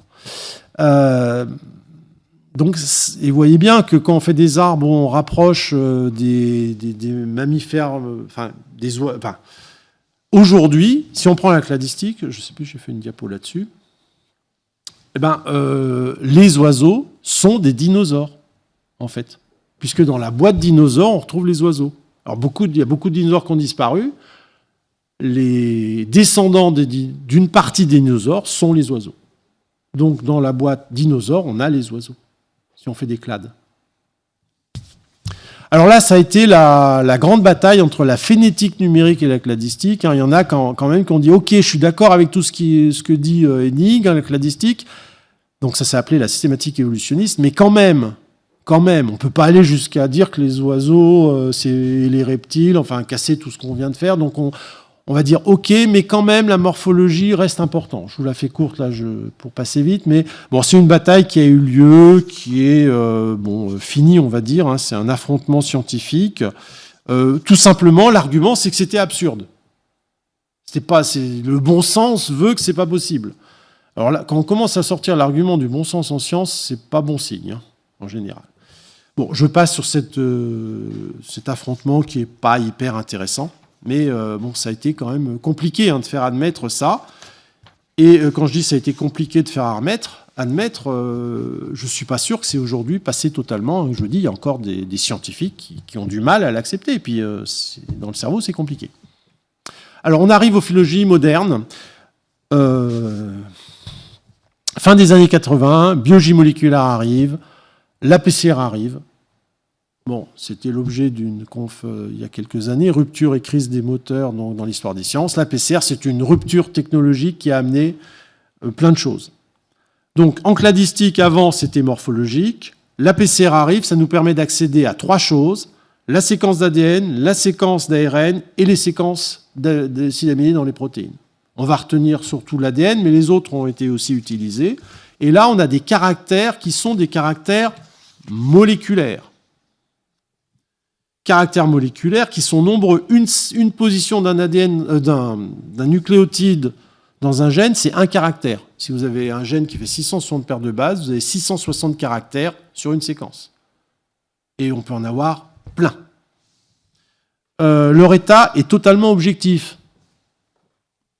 On ne peut pas se tromper. Si, il peut y avoir des erreurs de séquençage, mais concrètement, en description, on peut se tromper. On décrit quelque chose, il peut y avoir des caractères plus ou moins clairs. Là, on a 4 lettres. C'est l'une des 4. Et si on fait correctement son boulot, il n'y a pas d'erreur. Il y a parfois des petites erreurs, mais ça se corrige. Et ça permet de classer tous les êtres vivants qui possèdent de l'ADN. On a juste besoin d'un petit bout d'ADN pour les classer.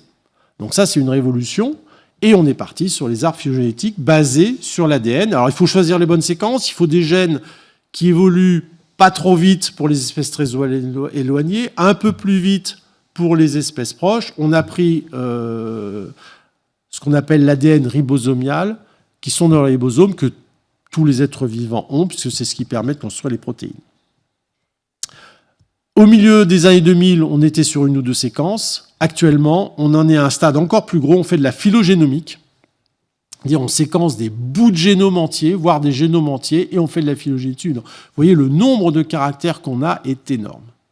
Ceci dit, ça va poser problème quand même. On croit avoir tout résolu, pas du tout. Donc, on peut comparer aussi des animaux très éloignés.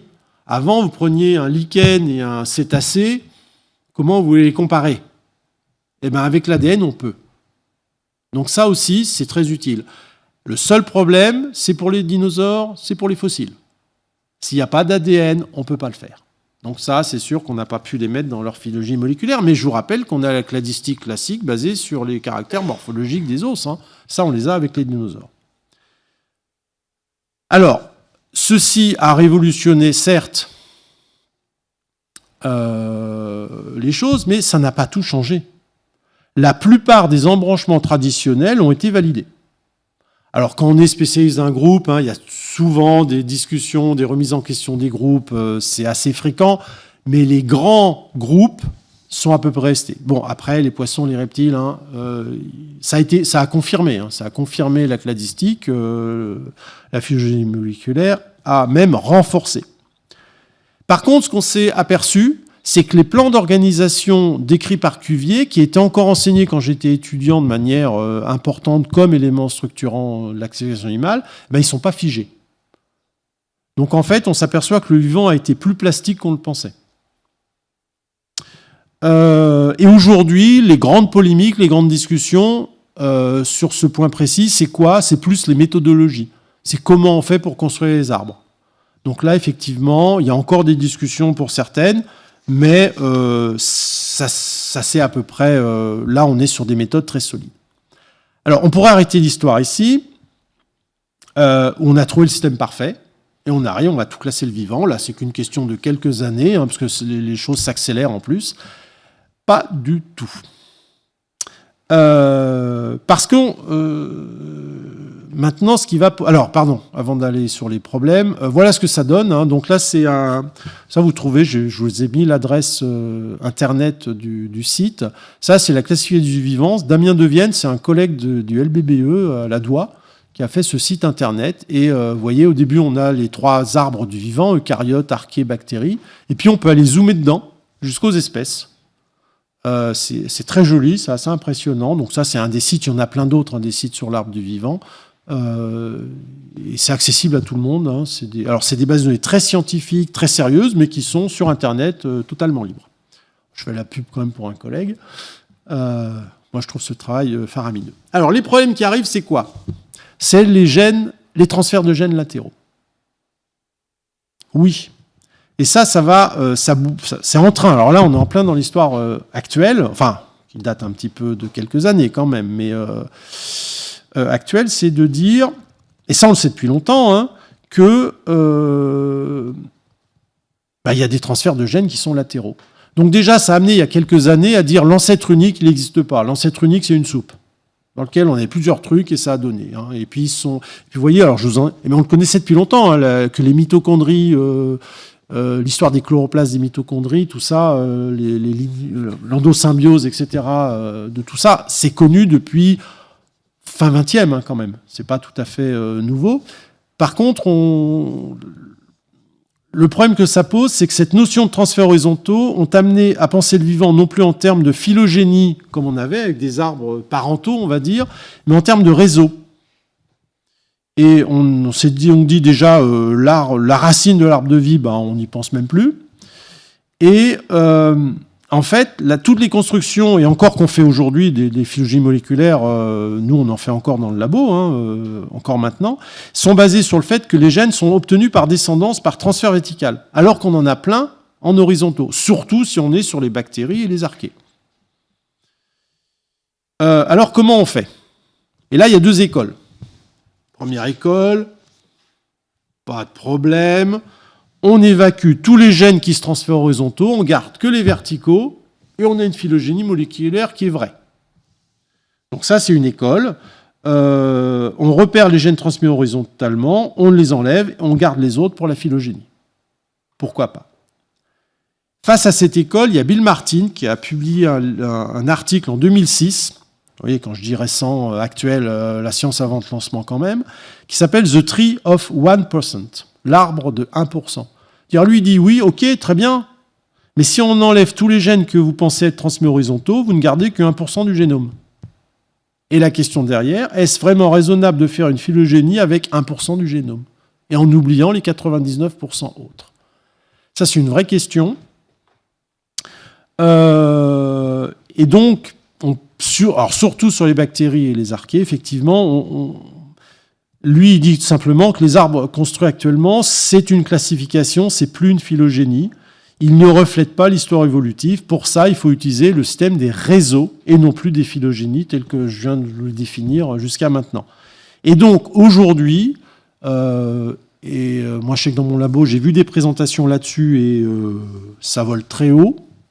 C'est complexe parce que ça complexifie bien sûr le système d'études. On développe des outils méthodologie et des méthodologies indispensables pour comprendre l'évolution des micro-organismes via des études par réseau et non plus des études de phylogénie, de séquençage classique. Alors on fait toujours du séquençage, mais on les étudie totalement différemment. Donc il faut des nouveaux outils bioinformatiques, mathématiques, des nouveaux concepts.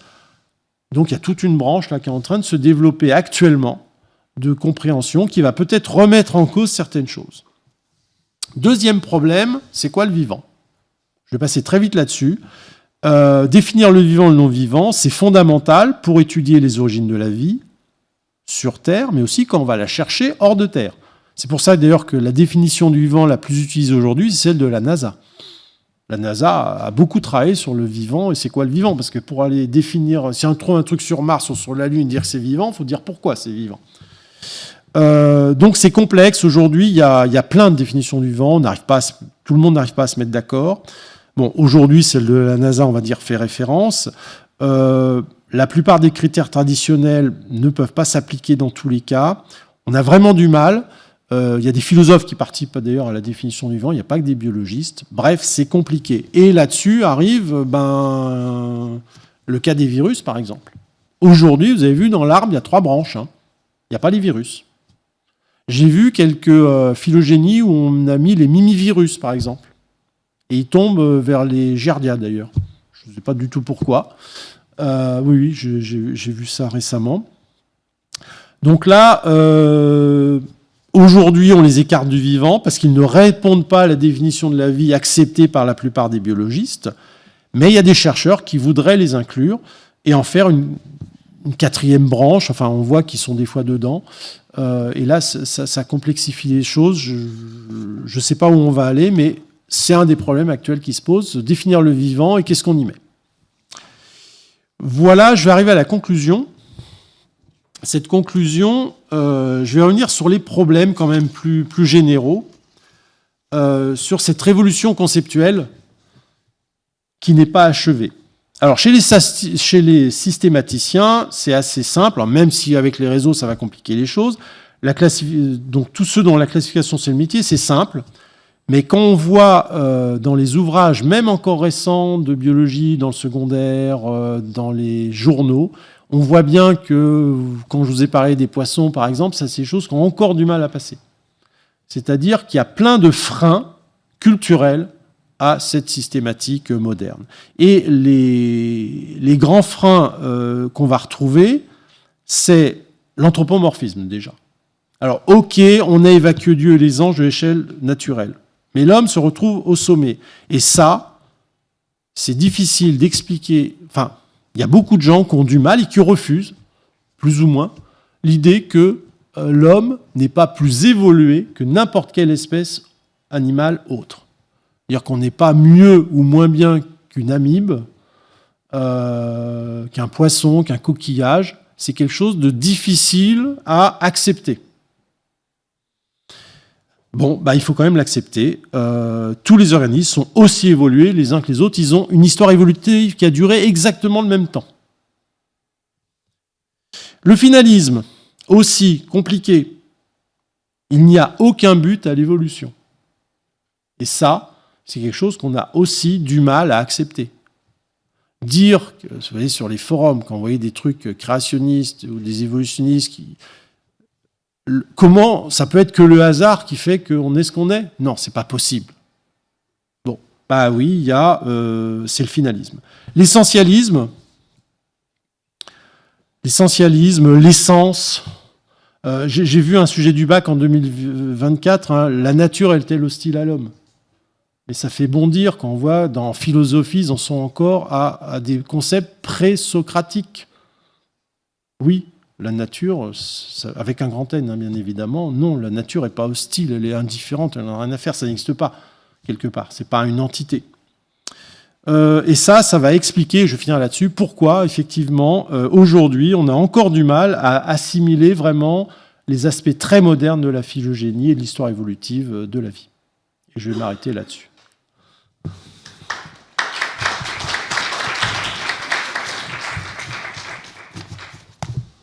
Merci beaucoup Lionel pour ta présentation qui était très intéressante. Ça nous laisse un petit temps de 15-20 minutes d'échange. Je l'appelle Lionel et je le tutoie parce que c'est mon collègue, alors vous ne serez pas surpris par rapport à d'habitude. Je ne suis pas vexé. Est-ce que vous avez des questions dans le... Merci pour votre conférence. J'ai 3 questions très, très rapides. Allez-y. La première, c'est avant la biologie moléculaire, quel était le facteur qui était utilisé pour arriver à classer les oiseaux dans la boîte des dinosaures ?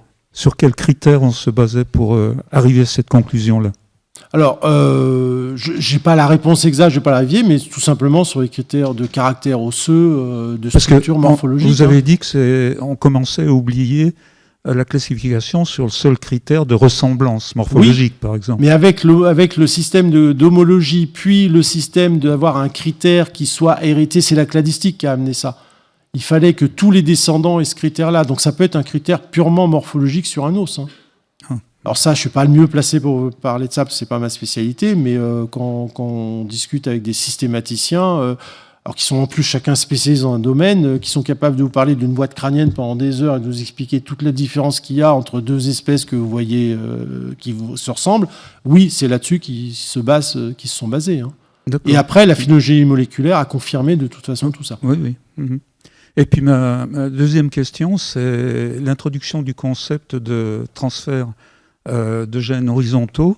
Est-ce que c'est pas introduire un peu plus de hasard encore et qui rentre en compétition avec un degré de rationalité qu'on avait jusqu'à présent dans l'évolution ? Alors, est-ce que vous pouvez... Je suis pas sûr de comprendre la question, mais elle est intéressante. Quand on voit votre dernier transparent, ou un des derniers, cette figure-là, ça laisse penser quand même à pas mal de hasard, puisque on descend plus à la verticale seulement, mais les gènes peuvent se croiser. Est-ce que je ne vois pas en quoi ça augmente ou diminue le hasard, puisque l'évolution est totalement basée sur le hasard, déjà. Mais même en étant vertical. Après, la représentation de l'évolution, on évite de plus en plus de faire des arbres. Parce que l'arbre ancre l'idée qu'on a d'un sens. Maintenant, souvent, dans les papiers, des fois, c'est plus simple de faire un arbre, quand même, ça tient mieux dans un carré. Mais souvent, on a des représentations buissonnantes, ou en rond. Oui, où il n'y a pas un haut, un bas, à gauche, à droite. Ça n'a pas toujours été comme ça. Ça n'a pas toujours été comme ça au travers des 3-4 derniers siècles. Oui, bien sûr, mais c'est une erreur de présenter sur un arbre, en fait. D'accord. Alors, oui, il y a quand même une histoire entre des espèces qui n'existent plus, des ancêtres qui n'existent plus, mais alors, Non, je vois pas pourquoi les transferts horizontaux augmentent ou diminuent le hasard. Le hasard, d'accord. Alors attendez, ça dépend ce qu'on parle de hasard, mais en termes de sélection d'espèces, sélection darwinienne, non, ça change rien. Ça augmente la complexité du système. Ça multiplie les possibilités. Ah bah ça augmente la complexité du système qui devient beaucoup plus compliqué à étudier. C'est justement pour ça qu'il nous faut des méthodologies, nouvelles méthodologies. Et là, je suis pas du tout compétent pour vous expliquer comment on peut faire. Donc en termes de probabilité, si on augmente la complexité, la probabilité spécifique de partir sur un chemin particulier est partagée avec toutes les autres probabilités. C'est ça que je voulais dire aussi. En termes de proba, on va dire par exemple, ça va permettre une espèce, imaginons, alors on va essayer sur les bactéries, parce que les transferts sont mieux connus chez les bactéries, mais une espèce animale qui se retrouvait dans un cul-de-sac évolutif. Parce que pour évoluer, il faut quand même avoir dans le génome le gène qui va permettre Et vous voyez, on a du mal à se débarrasser de ça. Il faut qu'il y ait dans la diversité des descendants, au moins un descendant qui ait des caractères qui lui permettent de passer une étape. Bon, mettons, et tout d'un coup, il fait trop froid, les conditions extérieures changent, donc tout le monde meurt, sauf quelques-uns parce qu'ils ont une particularité, une sorte de différence dans leur phénotype et donc dans leur génome. Ils ont bien des expressions génétiques et des gènes qui vont être sélectionnés pour permettre de passer ça. Les transferts horizontaux peuvent aussi amener un passage comme ça. Alors, je ne sais pas si c'est un bon exemple, mais j'allais dire les gènes de résistance aux microbes les permettent de résister à des pressions de sélection qu'on leur fait avec les antibiotiques.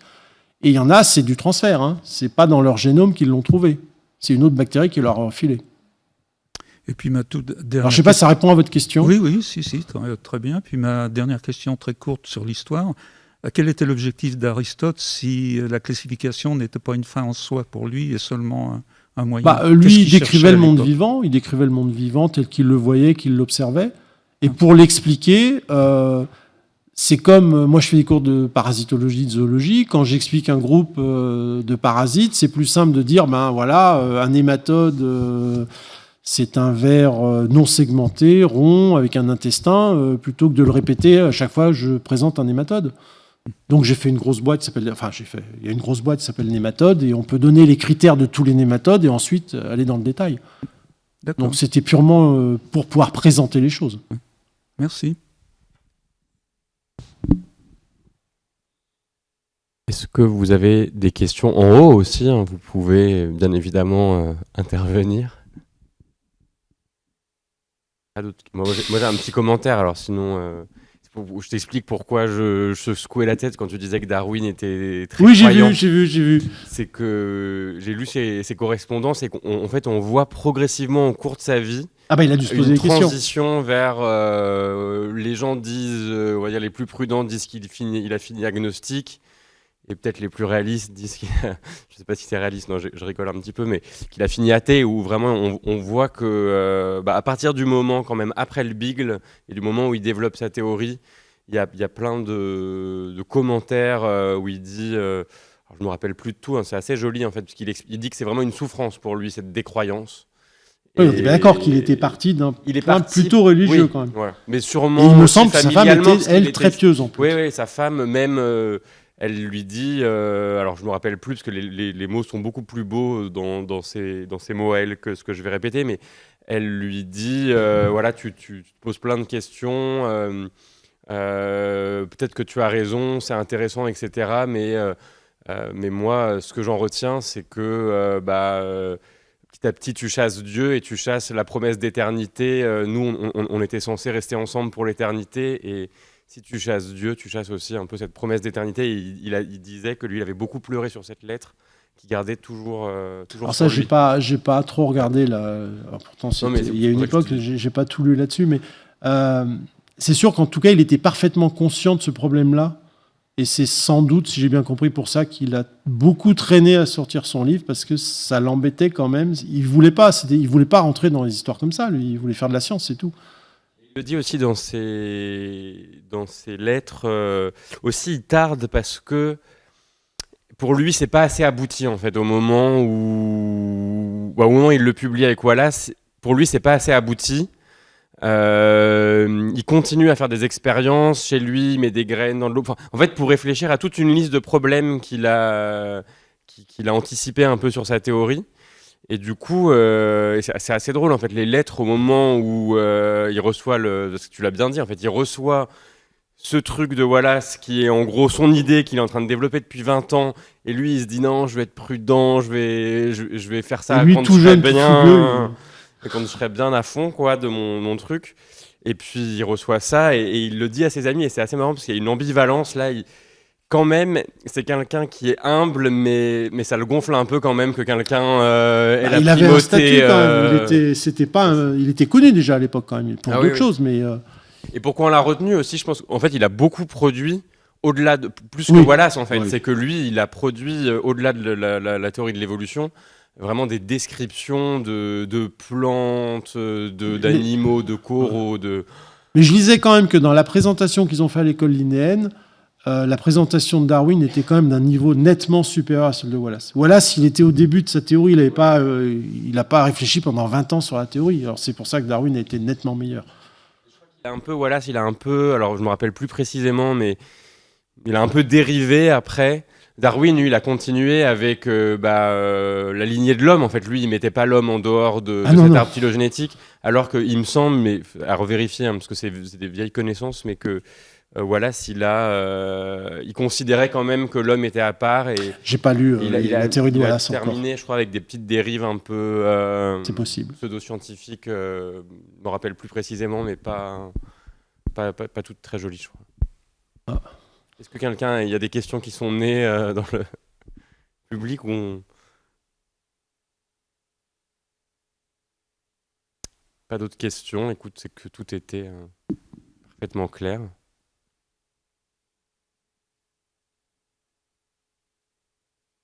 Termine sinon avec un autre petit commentaire ou pas? Bah, tu fais ce que tu veux, c'est toi le chef. Non, mais que tu disais, alors, dans les exemples des surprises un peu de la phylogénie, ces arbres là où on voit que les crocodiles ils sont avec les oiseaux, etc. Plus proches des oiseaux, ouais, c'est pas. Ils sont plus proches des oiseaux que ou les sélacantes là par exemple, plus proches du zèbre qu'un autre poisson. Un truc que j'ai appris il y a pas très longtemps, il y a quelques années, c'est l'organisation du cœur. Donc le cœur chez les mammifères, sûrement tout le monde a cette image en tête. Il y a 2 ventricules, 2 oreillettes. Chez les oiseaux, c'est pareil. Vraiment, si vous regardez un cœur d'oiseau ou un cœur de mammifère, ça se ressemble comme 2 gouttes d'eau, si ce n'est des embranchements à la sortie du cœur, l'aorte, etc., qui est un peu différente chez les oiseaux. Et en fait, c'est pas hérité d'un ancêtre commun. C'est né à 2 moments au cours de l'évolution. Donc c'est des homologies, quoi. C'est ça, hein. Similitude. Homologie, c'est... qu'on parle, comme les ailes, quoi. Comme les ailes des oiseaux et des chauves-souris. Comme plein de choses, en fait. Et c'est ce qui pose problème dans beaucoup de cas, c'est de se dire c'est pareil, donc c'est apparu en même temps. Et ça, alors avec la phylogénie classique, on arrive à voir les apparitions de phénomènes similaires, et on s'est aperçu que l'œil, par exemple, est apparu plein de fois dans le monde animal de manière différente. Il n'y a pas d'évolution de l'œil de mieux en mieux pour l'œil humain soi-disant parfait, alors qu'il n'est pas du tout parfait, sinon on n'aurait pas de lunettes. Oui, il faut quand même le dire. Mais ça, on sait faire en plus en phylogénie classique. Je ne sais pas pourquoi, mais le cœur, ça me choque plus que des ailes ou des yeux. Parce que le cœur, il est vraiment... Se dire qu'à 2 moments... c'est pas totalement étonnant que sur des problèmes C'était la solution, en fait... Voilà, c'est très finaliste la manière dont je tourne, etc. Il faudrait que je prenne des précautions. Ouais, je sais, c'est compliqué de s'en débarrasser. Pour tourner ça, mais se dire que certainement que ce qui reste, c'est ce qui a marché un petit peu. Je trouve ça. Mais on a plein d'exemples quand même à certains problèmes. En fait, la sélection, on est arrivé au même résultat. Très similaire. Et là, c'est compliqué de se dire c'est 2 choses qui n'ont rien à voir. La vérité d'un ancêtre. Oui. Très bien. Eh bien, si vous n'avez pas de nouvelles questions qui sont nées de nos discussions, je pense qu'on va clôturer la soirée et je vous annonce que la semaine prochaine, On recevra Andras Borbély, qui est chercheur aux mines Saint-Étienne et qui parlera d'ordre et de désordre dans les matériaux. Merci beaucoup, Lionel. Merci.